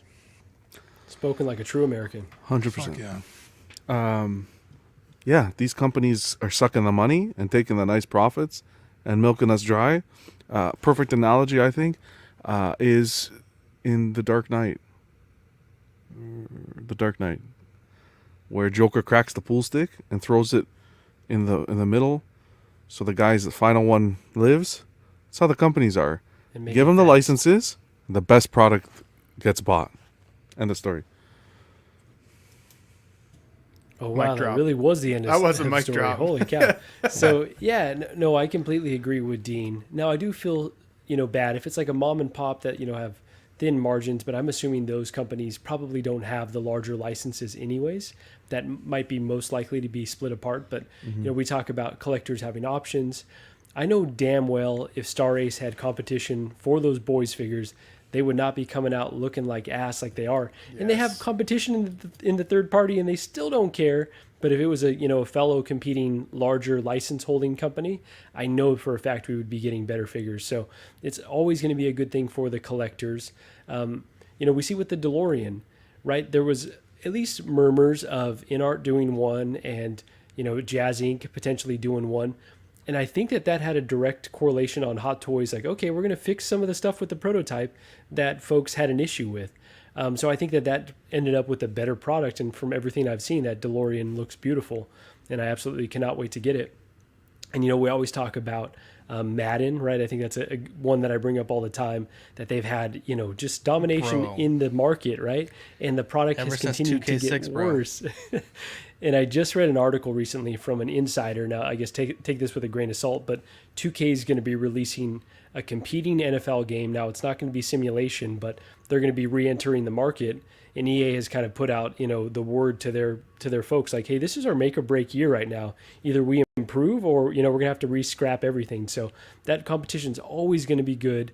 And like Dean was saying, at the end of the day, I'm caring about myself as a collector, and I'm always going to want that competition. So split the license as many ways as you possibly can, and give me options to buy the most superior product at the best value for my budget, basically. But then I would almost feel like I would be stricken with paralysis by analysis, like you've always said, because then I know that there's going to be multiple options. So if I buy one, I actually finally commit and I spend the money, and then the next one comes out and it's better, that is going to piss me off as a collector even worse. Sounds like a reissue. Sounds like a reissue, How right? dare you? But I'm split on the decision, and on what I'm saying as well, because I also agree that without competition, you get figures like the Hot Toys Batman Begins, where everybody wanted them to improve that figure, and then they didn't. And now if nobody else makes it, it's like that is the best you're gonna get. The boys figures were a great example, Marco, because you're 100% right. Third-party companies have no business doing those figures better justice than a licensed company. That license should have been pulled from them so quick. Like, it's ridiculous. So I do think that it's good for collectors. I don't think it's necessarily good for our wallets if there's too much competition, because then I think we would feel stuck on what one to buy, just like we did with Hot Toys Batman, The Batman, and In Art, The Batman. We were comparing direct side-by-side comparisons and trying to decide if we should spend an extra $200 or not, or like why should, and it was stressful, but it was kind of cool, because once you finally make the decision, hopefully you're going to be happy with that choice. But I think at that point, it should also be up to the companies to help you make that decision. It's like, you got to get your shit out there fast, because I'm going to fucking buy a thing. Good and price, if you're fucking speed, dragging your fucking feet on quality. making this product, I'll buy someone else's. The only other... I think the Batman was a perfect... Sorry, Ben, just really quickly. The Batman was a perfect example, and also this 89 Batmobile, where it's like there's a premium offering and an ultra premium offering, and then you get to decide, and yes, it's stressful, but it's kind of exciting. But go ahead. But that also confused me a little bit, because with Jazz Inc. saying theirs was more accurate and Hot Toys is saying theirs is accurate, whose is accurate? Do they not both receive the plans? Is it just Hot Toys saying it's accurate, but like how could they prove it? How could anybody prove it anyways? Like it becomes confusing, especially for new collectors. But the only other concern I would have is if companies start to get spread thin based on their licensing, they're going to only choose the most profitable options. Right? The Mandos, the Batmans, the Supermans, the figures people are already saying from InArt, like, hey, how come you guys aren't making something different? Why are you going back to the well to compete with Hot Toys? Like, why not make something new? And it's because that's where a lot of the money is. And I'd be worried that dilution of the figure market and having that much competition might actually mean that the risk is too high to buy or to make figures like that Riddler. Like, is Hot Toys going to make that Riddler? Hell no. Not if they have to compete with all these other ones and still make the money to stay top of their game. To your point, I think the Batman was a great example. And what's perfect about this scenario is the fact that who knows that if InArt wasn't in the game, would Hot Toys have gone back and tweaked that portrait to give us that better portrait? Right. We don't know. In regards to... you just made another point that I wanted to touch on and I forgot. What was the last point you just said? The Riddler, like if they would they have made a that. Oh, if there's too many. If there's too much competition, are they going to make one-off figures, or are they only going to make the strongest contenders? I remember you saying, why would InArt go after Hot Toys' previous figures? Because that's how you decapitate the company. You go back. You do the figures that they did that everyone thought was the best rendition of the character, and you do it better. For example, what's that clown? What's his name? There's two clowns. Pennywise. Pennywise and the Joker. You see how InArt showed the Pennywise? A lot of people started getting rid of the Hot Toys one. That's how you kind of you undercut the company. That Hot Toys one was just 25% off on Sideshow the last week. So. Yeah, and you had to wait a lifetime to get it. Carlito says the accuracy on the '89 Batman or Batmobile rather is subjective with the different versions of the car that were made during the production of the films. They weren't all identical. This is an interesting question here. Alvin says no brand or store loyalty. I would say to a point, right? I certainly like to shop at my preferred stores, but I'm also not going to spend $100 more to like have store loyalty. You know, there's a point where I think I become a little less loyal. You know, if the store's not willing to work with me and there's a competing store that can give me a better price, then yeah, I would say certainly, you know, the loyalty only goes for a certain distance for me. And then brand loyalty, I don't think Howard loses any sleep about my decisions. So, you know, I don't have particular brand loyalty. And I think competition is good. I mean, like Dean said, like we continue to improve our show as much as we can. You know, buying better equipment, buying better cameras, you know, buying more figures, bringing in recruiting talent, Ben's got a new poster. Helping grow our sort of network of collector friends who also make content, and then building up our own network. If you want to see how bad CW is without competition, listen to like the first 10 episodes. It's pretty bad.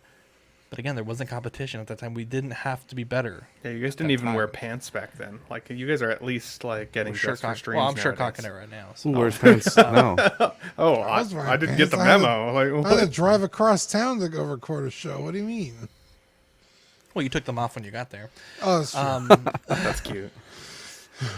Yeah, so I think that's we'll put a pin in that. I think that's a good discussion for now. Yeah. But I think all great points made. Tankaichi says InArt is from what country? I believe Hong Kong. China. I think is where they are. China, Hong Kong, mainland China. Oh, mainland China. There you go. Of course, there is a difference. Yeah, Zach. I was just gonna say about brand loyalty. I also have no fucking store loyalty. Really, you don't? I mean, I love a mom and pop, and I'll support them, but bro, if I'm getting fucked on a price, you know, I can only deal with so much before I go somewhere else. You know what I mean? If they didn't buy you dinner first. Yeah, it's like and like, I felt kind of weird. Like I was looking at the statue. I don't know if I'm gonna go through the purchase, but you know, I hit up a bunch of retailers like, hey, what's the best price you can do on this for me? Got some prices, none that were like, baby, let's go prices. So I held off, and you know, certainly some prices were better than others, and some companies never got back to me if they could even get the piece, and that was kind of disappointing. But yeah, I mean that's money out of their pocket, you know, if they're not willing to do that work. Let's move on to hot seat. $25 on the line, a minute, unrestricted, 1 minute. Talking on the next show. Dean the Dream Martin, you lead us with 4 points. John with 2 points, Marco with 3 points, Ben with 3 points. Our trivia tonight is a little bit of a short show, at least on paper, not so much now. Exactly. We have two columns now. Look at that. We have 2 columns, and Dean, you can lead us off now. Let me just situate a few things before we get started. So parts trivia. I think we had a lot of great feedback from parts trivia. I mentioned before the show, I will need to know a little bit more specifics on the figure. You know, if it's this type of character from this movie, try to be a little bit specific. I won't ding you for being too specific. So we have 5 questions there. 5 questions in 80s movie trivia, and a final Oxperty, which, you know, obviously that'll be right at the end. We're going to use the private chat, so I'm going to write the word line. Smart man. You guys learned that from John? Yep. Please chime in there. And I will say this, when you press that button, if you are not answering as soon as I call on you, you lose the points. Any button? Yeah, I don't care. Just put whatever you want. Okay. That's how it works in Jeopardy, right? If you click in and you don't answer, you lose the points. You right? get like 3 seconds. No, I don't think. That's as long pretty as you right don't away. give an answer on Jeopardy, I don't think you lose points. No, like if I say Zach 300, you read the question, I don't answer. I say Zach 300. Someone has to still buzzer in. Yeah, exactly. But I'm saying if Dean buzzes and he gets it wrong, he loses the point. Oh, he loses the points. 100%. But if I don't, perfect. but if nobody answers it, nobody loses correct. points. Okay, perfect. But also, perfect, if Dean is the first one to pick it and he doesn't get it, in Jeopardy it would be minus points. But I don't think that's how we're playing here. No, nobody loses. Yeah, I don't think you lose. You got a buzzer in still. We'll have to do more homework. I see what you're saying. Yeah. Okay. Yeah, you're right. Let's go for it. I don't even know if I have. Do your homework. A little bit of a blast on the past there. Oh. So again, private chat, gentlemen's. Alvin J says no answer means loss of points. Private chat again after the line. Be ready to answer. Dean the Dream Martin, you're kicking us off now. If no one answers correctly, Dean will go again, and we'll play like Jeopardy. So if Marco gets the question, he gets to pick the next question until he gets it wrong. Dean. They're asking, how is Dean in first? Has he finished a hot seat question? It's because last week when we did the poll where everyone had to say a nice thing, he won that poll. So, Dean, the floor is yours. You? In other words, it's fixed. Dare you, community members? Let's go 80s movie trivia for 400. 80s movie trivia for 400. What is the name of the stolen Imperial shuttle that Han Solo and company use to infiltrate the forest moon of Endor in Return of the Jedi? And again, we're looking for not the ship type, but the name given in the film. Oh man, I fucking know this. And I'm gonna play this music here until someone either answers or doesn't. You're already past the time. No, he hasn't beeped in yet. No one's beeped in yet. Yeah, exactly. So you throw the question away. No, anyone can answer. That's what. Yeah, but you throw the question away because if you don't, whatever. Okay. Okay, so no one's gonna chime in there. So Dean, No idea. Let's reveal the correct answer here. Fuck! I knew it. That's a $400 question. I'm not asking for the 500. That's for sure. That's the? tough. That's tough. That was hard. I would have said They say it Tylenol. I think they say it like twice in the movie. Yeah, Dean, they your do. pick. Wow. It's been a while. Parts trivia 200. Parts trivia 200. Oh, let me go to the other slide. Sorry, I was gonna do it in the thing, and it wouldn't let me do it earlier. Parts trivia 200, and again, remember you have the private chat on your right. Parts trivia 200. Which Hot Toys figure is this from? 1002 Dean buttoned in first. Deadpool 2. That is correct. 200 points for Dean. That's a good one. Up to 600. Let's go back to the board here. Just bear with me because I'm going to be switching back and forth on these tabs. Accessory. Let me do a line there. New line. Dean, the pick is yours. Parts trivia 300. Parts trivia 300. Let me go to my slides here. Parts trivia 300. Again, I have the line there in the chat for you guys. Parts trivia 300. Oh my. Oof. Jeez. This is not difficult. This is not Dean chimed in. Space Trooper. Space Trooper's correct. We talked about this on the reissue. We showed this off on the reissue. Dean eating our lunch today. Wow. Dean with 300. Let me just. Friendships are over. Friendships are ending tonight. Dean with 300. Dean's sweating. Dean's like, I see Dean thinking to himself. He's like, yeah, I fucking got it good. Dean, I go ahead. do usually do pretty bad, so. He usually does poorly. Go 500, Dean. Just do it. Put that baby out of reach. Answer, yeah. No, let's do 80s movie. 80s movie trivia 100. 80s movie trivia 100. Again, I put the line in the private chat. What chemical element was used to power the first version of the DeLorean time machine? John chimed in God. first. Don't know that. The first one? The first one, yes. What was used the first one? Isn't there plutonium? Plutonium. Oh, you cut it close, John. That is correct. Yeah, because then all I remember is in the second one he put a banana peel. So yeah, you got to be a little quicker on that Sorry. one. Okay. No, it's okay. The pick is yours, John. Let's go parts trivia 500. Parts trivia 500. Why do I keep doing that? God damn it.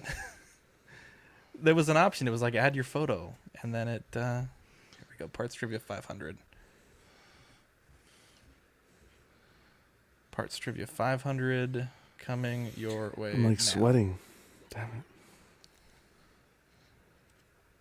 it. John. This is from the Iron Man 3 figure. Okay. Can you be a little bit more specific for me? I don't know the mark number, but I know it's the one where I know the the mark with the gold and the red and the boot up. This is where he's booting up the suit with the little kid. That's pretty descriptive. Hang on, that's close. Chat, let me know if that's good enough. Oh, come on.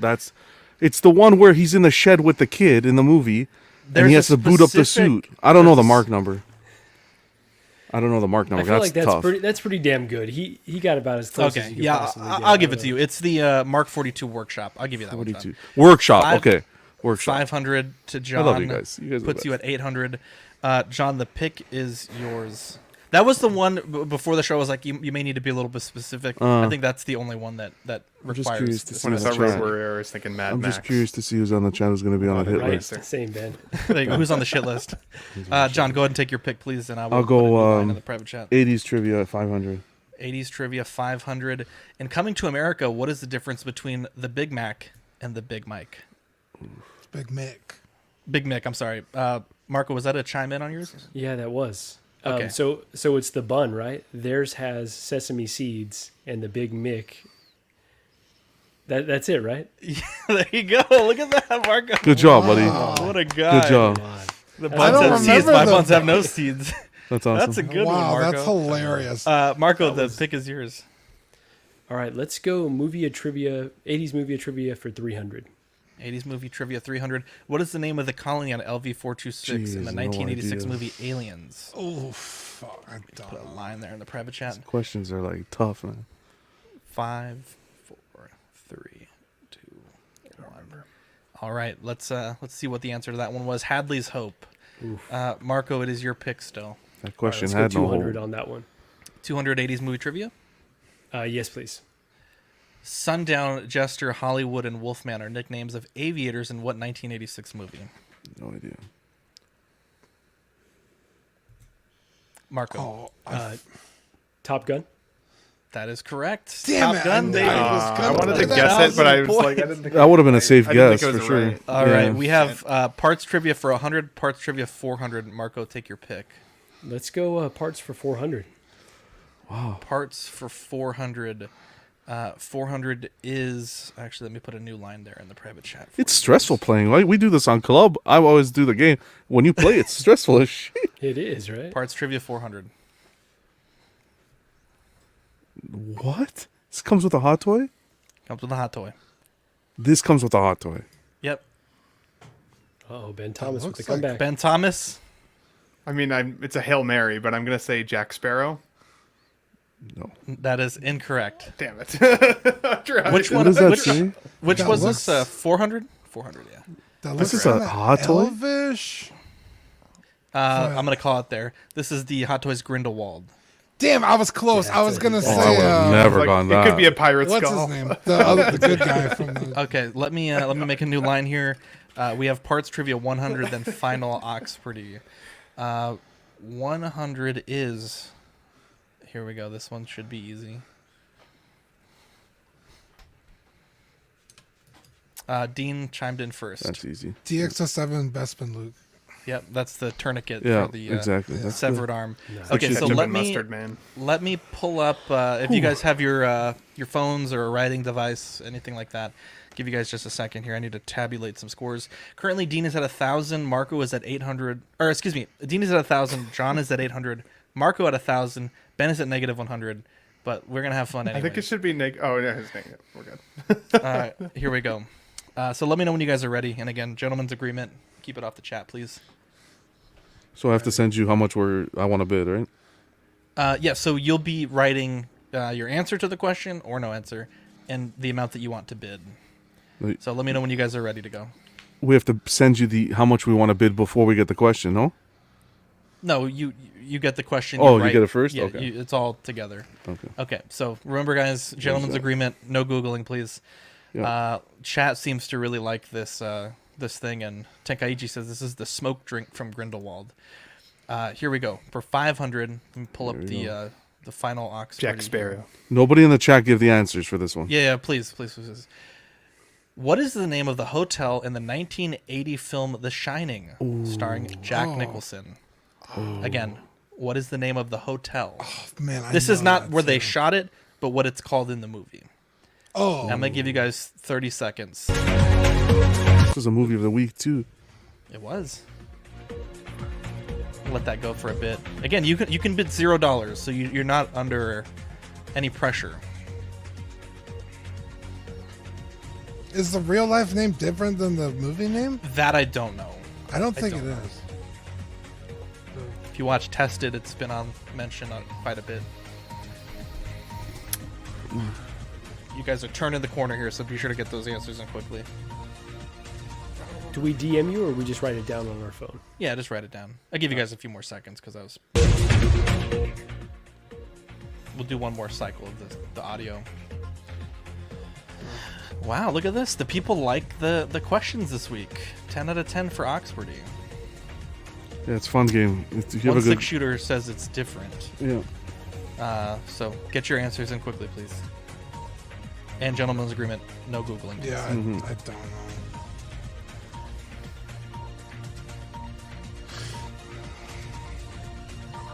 I knew it was Castle Grayskull. All right, Dean the Dream Martin. What is your answer? What is your bid? I was no bid, no zero, idea. no idea. Okay. Yeah. Ben, what is your I'd answer? also put 0. I had no idea. All right, Marco, what is your bid and what is your answer? So I wrote down, damn, I just rewatched Ready Player One, but I have no fucking clue and $0. Okay. John, what is? I'm at 0 as well. I didn't put anything. I messaged. I thought you so we have a tie. Give me 2 seconds. I'm gonna get a tiebreaker question for you guys. Uh-oh. Would you like parts or Parts. between Dean and Marco or trivia? Give me trivia, baby. Dean's smoking me on the parts, but Yeah, I it's guess dealer's trivia. choice, obviously. Trivia. Okay. Let me give me 1 second. What was the name of the hotel, by the way? Now it's going to bug me. Oh, the Overlook Hotel. I'm sorry. Okay. Samsonite. We overlooked that question. Bob Okay, Dylan here we got go. it. How about Dean and I just say something nice about each other, and whoever... Oh, I'm kidding. No, we don't do that kumbaya shit over here. That's not bad. Okay, I'm gonna ask one question, no words. Private chat. When you're ready. New line. I'm trying to figure out how to formulate this question. What is the name of the communication device that ET uses in ET? I don't think I've ever watched E.T. If not, I'll go to a backup. as All right, go to the backup. Go to the backup. Phone? Isn't that his finger? A telephone? Isn't it his finger? It's a speak and spell. There you go. Okay. Speak and spell. Oh. Okay, Yeah, let's. I never let's watched talk, E.T. Let's talk 1989 Batman, and we'll come back to the finale. I'll pull up. All right, perfect. Pull up a figure here. Fuck, Dan. Yeah, sorry, we never had a tie before. I didn't. Zach's I worse than wasn't Flight of planning on this. Trebek, man, with these questions. Jesus Christ! No, Don't we're say that. just talking about the movie. Right? You guys, Howard won't even know. Here you go. Warner Brothers. There is new Lord of the Rings movies in the work there. Let's just blow through these quickly. It's neat. I just hope that they don't stick with the trilogy. thought Like this they was a have to have question. everything as a trilogy. You know. I thought you were going That to would hate be- this news. Also, just don't do what Star Wars does. Like, don't have it connected to anything in particular. Just do your own fucking thing. It's not going to be Frodo and Gandalf after they take off. Yeah. Yeah, it's like, don't have it like, oh, it's Gandalf's Jesus. cousin or what. It's just like, yeah, just have some Samdolf. orcs and some fucking, yeah, it's like, please, for the love of God. Just No, they have to come out and say the ring wasn't actually destroyed and start Yeah. all from scratch. Somehow the ring returned. So now it's Sam's daughter, and well, Yeah, it's like, dude, just give me some knights and some orcs and elvish fighters and please, for the love what's going of on, God. Shane? No, don't bring Elvis back, please. I have my tiebreaker. Nobody we'll got do the this joke. before 1989 Batman. Wow. Just shout your name as loud as you can. I guess Dean and Marco. Wow, that's We'll loud. skip the Okay. private chat. This is Hot Toys figure trivia. What figure is this from? Oh boy, Marco. Dean. Marco went first. Oh, that was close. Heard Marco. In my mind's eye, I think Marco started just a touch earlier. I heard Marco first. Marco, what do you got? This is from Star-Lord from Infinity War. By George, he's done it. Congratulations, Marco. I thought they did the Bloody Frog Lady damn, from damn. Mandalorian. That would Let's have been my go. guess. Jesus. That's a good GG's guess, come in actually. like, what the hell are you talking about? I love it. Egg I love babies, yes. Dean, I'm we still. sorry. You still Hey. did great. This Gigi. you did great. Let's. We still love you, Dean. Like we're not we gonna. do. We do. No, I was robbed. It's okay. Yeah. I had a fucking spinning Recount. wheel for half that time, but it's fine. A spinning wheel. What does that Like even mean? whenever you pull up the logo or like on the stream, like it spins. Damn, Well, dirty. that's an internet problem. Having That's why like it witnessed, doesn't work. I'm sorry. Having witnessed his parents' brutal murder as a child, millionaire philanthropist Bruce Wayne fights crime in Gotham City disguised as Batman, a costumed hero who strikes fear into the hearts of villains.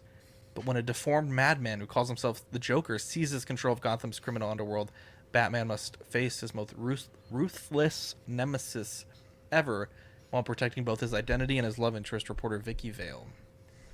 I like this movie.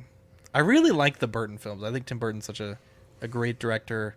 A lot of emphasis on the costumes and the prosthetics. This is, I struggled to really say that this is. That's controversial. I think for a lot of people, this is their Batman. And I still think for me, because of when I grew up and the films that I watched growing up, I still think Christian Bale is my Batman. And that's taking absolutely nothing away from Michael Keaton as Batman. I think he's an incredible Batman. I think the gadgets, the gizmos, the Batmobile, everything in this movie, absolutely fantastic. Iconic cowl, a great chin for the cowl. This is a great movie. We've watched quite a few of them for Movie of the Week, and this one's up there with some of the best. I certainly think that the Nolan trilogy is a better film, but I would say this is a better movie, if that makes sense. Like, this is more enjoyable. You can just kind of put this one on, turn your brain off. I think the Nolan ones, there's like big set pieces, big story, a lot of stakes. This is a good movie. I love this film. 9 out of 10 for me. Nearing perfect 10 out of 10. This is a fantastic. Wow. It's a good movie. And I like it. I like it more. Sorry, dude. I hadn't really taken it that seriously, but Manny, whose birthday is today, happy birthday, Manny. Happy birthday, Manny. Oh yeah. Big fan of Michael Keaton. This is, he would always, we would do CW. He was always picking up Batman stuff, always telling us like, dude, Michael Keaton's the guy. Like, he is my Batman. And that's what got me to revisit these films in the past, and then again, for this show. So, great movie, great memories with Manny for this one. So, go ahead. Sorry. Yeah, I wouldn't put it anywhere near perfect, but it's good. It's a little campy, but like in a good way. Where I think like the one with Two-Face and the Riddler are campy and like a on purpose kind of doesn't take itself too serious kind of way. This movie's campy and like a on accident does take itself serious kind of way. And it just has a different tone to it that I enjoyed a little bit more. Because I really had almost no fun watching the other movies. This one's a little bit more enjoyable. But goddamn, 89 was a long time ago. You really feel that when you're watching it. It's just like, God How damn. dare you? Yeah, because this is like when I was born, right? So 34 old years bastard. ago. Yeah, I'm an old piece of shit now. It's aged better than me, so that's good. Yeah, I liked it. I don't hate it. That's not saying much. Fuck you. But yeah, it definitely has earned its spot in like people's minds as like the Batman movie. 7.5 out of 10 IMDb, 73% Rotten Tomatoes. When I hear Batman, Keaton is the guy that comes to mind. This movie is the one that comes to mind. Grew up with this. The first time that you see Nicholson as Joker, his reveal, call me the Joker, rips off the hat and kills Grissom. You love it. And the Batmobile. which kid didn't want to ride in the Batmobile? You remember some of the grocery stores had the one you put 25 cents in and you get to ride the Batmobile, like those little things for kids. Man, this movie, still a classic, still holds up to today. Absolutely love it. He's my Batman.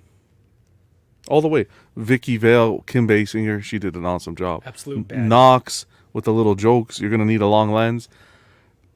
You love to see it. Nicholson killed it. Killed the role as the Joker, in my opinion. Do I dare say, do we even compare him to Heath Ledger? I don't know. Don't I do know. it, John. I know. But Jack Nicholson, I hear Joker, it'll always be Jack Nicholson. Always for me. Oh, and of course, excuse me, vintage. The Elfman did it? What's the guy's name? Danny Elfman. Oh my God, the score is fantastic. No arguments there. Fantastic. Absolutely classic. I can watch this over and over again, this movie. Hey, GG. Pablo says, I tried watching Batman Forever, tuned out with Tommy Lee Jones over the top opening. Marco, what do we think about this movie? Yeah, so there's so much good stuff in here. Everything from, the concept to the costume design to the design of Gotham to the score, like John was saying, even just the storyline and how like they've tied in the Joker to being responsible for Bruce Wayne's parents' murder. Like, I like so much about this film, but I just felt the age the entire time. Now, I did watch like the 4K remaster, and obviously they've redone a lot of the stuff to, bring it up. But I think just the pacing and a lot of the dialogue and the jokes just fell flat for me. Like not a timeless way. I will say that I don't have as much love for this particular film because I think my parents only owned Batman Returns. So I've seen Batman Returns a billion times. Love that film. That's one that I'm interested in going back to because it's been a few years. But this one I just don't have as much love for. Like, I feel like I had seen it, at my cousins who had it, like, kind of sporadically, but it wasn't until I was older that I watched the movie, the entire way through. So just the nostalgia is not there as much for this particular film. But the Nicholson Joker, Keaton Batman, absolute classics, the Batmobile, like there's so much good stuff. I don't want to disparage this film, but I definitely felt its age when I was watching it, and it's, not my Batman film, but I do like the two movie combination. So overall, I'm going to give it a thumbs up, but I felt some things that weren't quite living up to my memory of it. Yeah, I hate to hear it, Marco, because you know what? You are my number one. Oh, you love it. Guy. You love to see it. It's crazy to me that there is now a whole generation of people who have never seen this film. That Can you imagine it's that old that they've just never seen it, which is insane. I do think it is absolutely worthy of a watch if you're new to this film itself.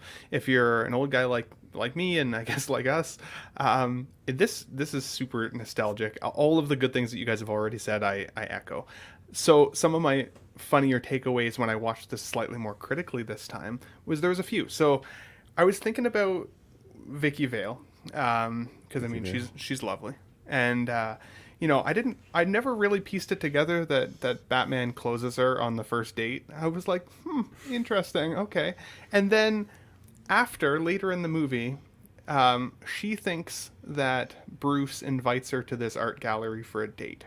She shows up, and this maniacal clown terrorist basically is there, freaking her out and trying to have dinner with her and all these things. And see her album, dancing to Prince and going crazy. And the person that saves her is dressed in a big rubber bat costume. And then when he gets her out to the Batmobile and they're driving away, she's like clearly terrified. She looks at him and goes like, "Where are you taking me?" And he says absolutely nothing. He just like stares forward, driving down this Tim Burton roadway of like scary looking trees. I was thinking the whole time, like, man, she must be so terrified. And like, she's like, what am I going to tell Bruce later when he shows up to the museum, the art museum, and I wasn't there. Anyways, that's a side note. I thought it was cool to see alternate universe scenes, and I never thought of it as an alternate universe scene, but the scene where Joker's got the long gun and he's pointing it at the Batwing that's incoming, I thought of the Joker scene with the Dark Knight and the truck. I want you to do it. I never really put them together, but I was like, it felt like an alternate universe scene from two different Batman films. So I thought that was really cool. I forgot how snub-nosed the Batwing actually is. I know a lot of collectors right now are going to get their Batwing here pretty soon. I forgot like how like tiny of a vehicle it actually looks like when Batman's flying at certain angles. But I thought it was a fantastic movie. I was so happy to revisit it.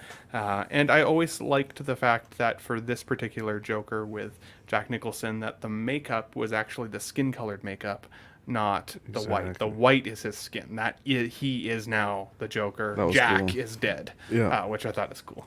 So Ben, you know what? I picked up on that too during this rewatch, because one of the things I was really critical of the Batman was like, a lot of that was done in The Dark Knight. But rewatching this, I'm like, no, you know what? A lot of that stuff was already done in this film in 1989, and the Dark Knight kind of paid homage to that. So, it's all kind of been done before and remixed at this point. I thought Christian Bale's Bruce Wayne is like he does the Playboy like act way better. Keaton's I feel like goofy. Keaton's a little goofy, but he's also got like some really weird like armor sets in his hall, and like he throws big parties. He seems like he's the only person in town who would have the money or the desire to become somebody like Batman. I'm almost surprised somebody like Knox doesn't piece it together a little bit sooner. But again, critical eye watching it again because it was still super fun. I loved it. Wow. I think it's Ben. I think it's your pick from Movie of the Week, if I'm not mistaken. Yeah. Batman Returns. It is. So I was gonna say either Batman Returns, honestly, because it's been at least 10 years since I've seen that film now, or The Woman King on Crave or HBO. Because I've also heard that was 100% awesome. honest. I would rather watch Batman. Yeah. Okay.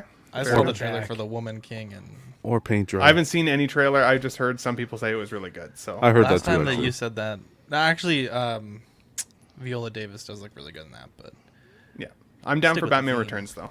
So what does the chat want? Batman Returns, let us know, chat. or The Woman King. We'll check in with that in a second. Dean, the angels in the chat. Tell us what we got here. The sweet angels, the three pillars, as John so beautifully coined. Give a quick shout out to Ian CV, Renee Mendez, Eric Mariscal, Quinn Geary, King Louis, Mark Pearson, Paul Schreiber, James Colley, Equan, Chris Fallon, Serena Ben Thomas, Chris Letty, David Jones, Sam Gist, Daminator, and Kevin, Joao Bretta, Thomas Clark, Eric Switzer, Six Guns Figs, Sweet Bad Fish, Billy Badfish, Sweet Danny Lee, Deanie Martin, Stephen Krepp, Big Old Fern, Caesar Meyer Quinn, Mark Phillips, Lisa Martin Bomonsky, Rick DeGregorio, The Everyday Collector, Ricardo Valdez, Jose CZ, Erwin Azucena, The Illustrious Rainer, Alad Morgan, Tukothri Wah, Derek B., Aries Portillo, Mark Randolph, Jazz Carroll, Joe Ridley, Pablo Meza, D-Rock, Matt Clevenger, Seth Tucker, CC3PO, Scott Smith, Don Maton, Jimmy James, Stephen Purchase, Sean Usby, Scott Bradley, Steve and Maria Stanley, Eddie Manzanares, Louis Bennett, Chip Perrin, Jimmy Hernandez, Gigi the Judgmental, and Brenton Palmer. Sweet angels. Thank you guys for supporting us on Patreon. It does mean a lot. It keeps the doors open and keeps allowing us to do fun things and do giveaways, and we're sending Ian and Pete to Star Wars Celebration thanks to Patreon with a bunch of swag, so couldn't do without you guys. Our March Patreon benefits the Papa Ox Collecting Weekly sticker. That'll be shipping with the April item, so stay tuned for that. If you want to join us on Patreon, we have the Hot Seat at $5 a month, which is the all digital tier. We have the $7.50 Sweet Angel tier, which is the stickers sent straight to your door and access Docs After Dark replay. The $15 Certified Crispy certificate, which is Figure Fix Assistance, and the What a Guy. $25 doubles of all the stickers we send and all the benefits of the previous tier. One thing for the people of Patreon, all the stickers that we sell or that we do for Patreon, we've always had people ask like, oh, hey, I missed this sticker, so you can actually, if you go to our Patreon login, there's a link that you can click and you can buy quantities of whatever. I think like maybe like 60-70% of stickers that we've ever made. You just buy them on your own, and that way we don't have to carry an inventory for like one person that wants a sticker. It'd be a little bit more expensive on your end, but that way you can get the stickers that you want, and we don't get any money from that, but just a way to give you guys what you want. The YouTube channel membership, we have Mojo Z78, Absolute Irwin, LV Avenger 702, OMFG Rick, S Beam, Andres IB, Daminator Sam Gist, Thomas Clark, Benjamin Hansen, Chris V, Big O Fern, Cram, OG Fan, Mark Pearson, Ben Thomas, Paul Schreiber, Andrew Gibo, CC3PO, Carlito, CT603, Eddie Money Mendez, B Chan, Fat Batman, Justin Sports Cards Museum, and Philip the Pool. What? Alvin J's name is missing. Alvin, my apologies. I will get that fixed right now. You hate to see it. Love you, Shout Alvin. out Alvin J. What a sweet Shout out angel. to Alvin J. Alvin's an angel from the heavens. Alvin, I'm a fool. My apologies. Alvin's one of our longest running Patreons. I apologize. Sometimes when we delete a name off the list, like if they unsubscribe, we have to like reformat the list so it looks right, and then every once in a while I may accidentally. He's actually a really nice guy. I was chatting with him a couple days ago. We did a deal. Really nice guy, Alvin. A gem. Really? What did you get from Alvin? A gem in the community. No, other way around. I'll leave it to him if he wants to share. Ah, there we go. YouTube membership starts at 99 cents if you're a Patreon, or $2.99 if you are not. You get loyalty badges, emojis, etc. And here's a look at the network. We have After Dark tomorrow at 10:30. This Thursday, I'll be honest, I'm a bit confused because Small Talk and OFANC have been kind of on weird schedules, so I have no idea who's recording Thursday. I'll find out, I guess, Thursday. Friday, we have Club, as per usual. We just finished our Live and Let Dice Season 1 finale. I know that not everyone is into that, but I would appreciate it if you give it a listen. It was a really fun experience. We've been playing that campaign for a little over a year, and it was nice to wrap that up with a little bit of a bow on it. I think we're doing an epilogue episode soon-ish, so stay tuned for that. Yeah, TeePublic, buy some shirts. We don't really get a ton of money on that. I think Dean was surprised how little money we get from those shirt sales. He had asked me the other day. And John, can you read these socials for me, please? Definitely. We have on Facebook, Collecting Weekly Auxiliary. On Instagram, at Collecting Weekly _clips, and at The Everyday Collector. Guys, be sure to tune into those social media pages. Absolutely. Alvin, I'm updating your stuff literally as we speak. I will get that all sorted out for you. But yeah, do you guys have any shout outs you want to give? Ben, do we have any information on your 1,000 subscriber stream that the world has been waiting for? He said he didn't want to do it with us anymore. He wants to do it alone. That is Ben, how much did it cost not true, to buy the subscribers? How much was it again? I'm joking. Can you imagine? I don't have that kind of coin. I can't imagine. There's Huge congrats. I, there are people that do it, but yeah. So I'm thinking I want to do it Sunday afternoons. So I know Lael has his corner show in the morning. I know Will Foxification does his show later in the afternoon. So I'm trying to fill that slot for folks on the in-between there, I think. So this coming Sunday is likely to have a live stream. I haven't set it up quite yet. I will put a post up in my channel and let everybody know. Anybody who wants to join, let me know. I would love to have you guys there. You guys have helped to give me a voice in the community, and all the weird things that I say are now posted forever online. So that's good. Nobody better to have my first live stream on the Ben Thomas Show than you lovely bastards. So love you guys. Chat if you can. Tune in on Sunday if we can make that happen, and we'll go from there. See how it goes. It'll be fun. wow. Anyone else have a shout out they want to give? I'm trying Manny, happy birthday, buddy. Yeah, happy birthday, Manny. Manny is actually born on leap year, and so he celebrates his birthday. I guess he can pick and choose. Wow, so he's 10. He's like 10 years old or something. Well, no. I mean, like pick and choose whether he celebrates on the 1st or the 20 whatever. I want to show you guys something. No, sorry, John. Go ahead. Just something quick because I even forgot. Friday is our giveaway on Club, so be sure if you haven't registered yet. We got a bunch of entries on Friday. Do we? Okay, good. Yeah. I'll get the actual link that I can post in the chat.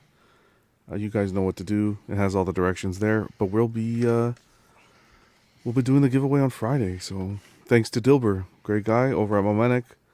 Yeah, some great options for the statue world. So what a guy. So let me pull this up here. I'm trying to. Okay, so I feel like now we can talk about it just a little bit. Now that we have the first little nugget of content from this. Okay, so we always say we're doing things and then we forget, or we just don't. And I really don't want this to be one of those things because I've already spent a lot of money on it. But we are working on a browser game, like a mobile game, for Dungeons and Dragons, for our D&D campaign and our characters. And so we got the first little nugget of the sprites that we're working on for our game. So this is my character from D&D, Ozal the Wise. And these are the sprites that form like the just standing there animation, the running animation, the attack animation, the fireball, and the lightning bolt animations, and then the damaged and dying animation, and then the jumping image. And so when you like put those together, this is like what that looks like. And I honestly could not be more impressed with the work that this guy has done for us. And so this will be like a Unity game, and we'll have Dean's character, Deanie's character, Max's character, Mark's character, Caliban. We'll have like a bunch of different characters that you can play as. They'll all play differently, sort of like Super Mario 2, the US version. All have different abilities. But yeah, it's going to be really awesome. I cannot wait. Cheat codes? I'm thinking about it, but I'm not sure. I don't know like how much of the stuff is possible that we want to do with the system that we're using to make the game. But I'm really excited. It's all I've been able to think about for like the past month almost. And yeah, so we'll see how it goes. We found a developer to make the game.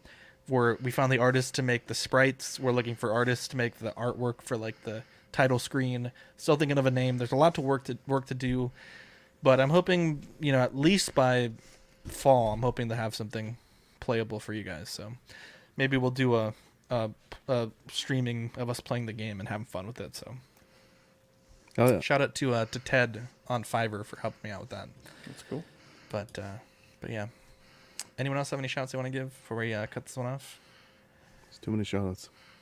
Here we go. So whoever starred these, thank you. So Returns, the Woman King Returns.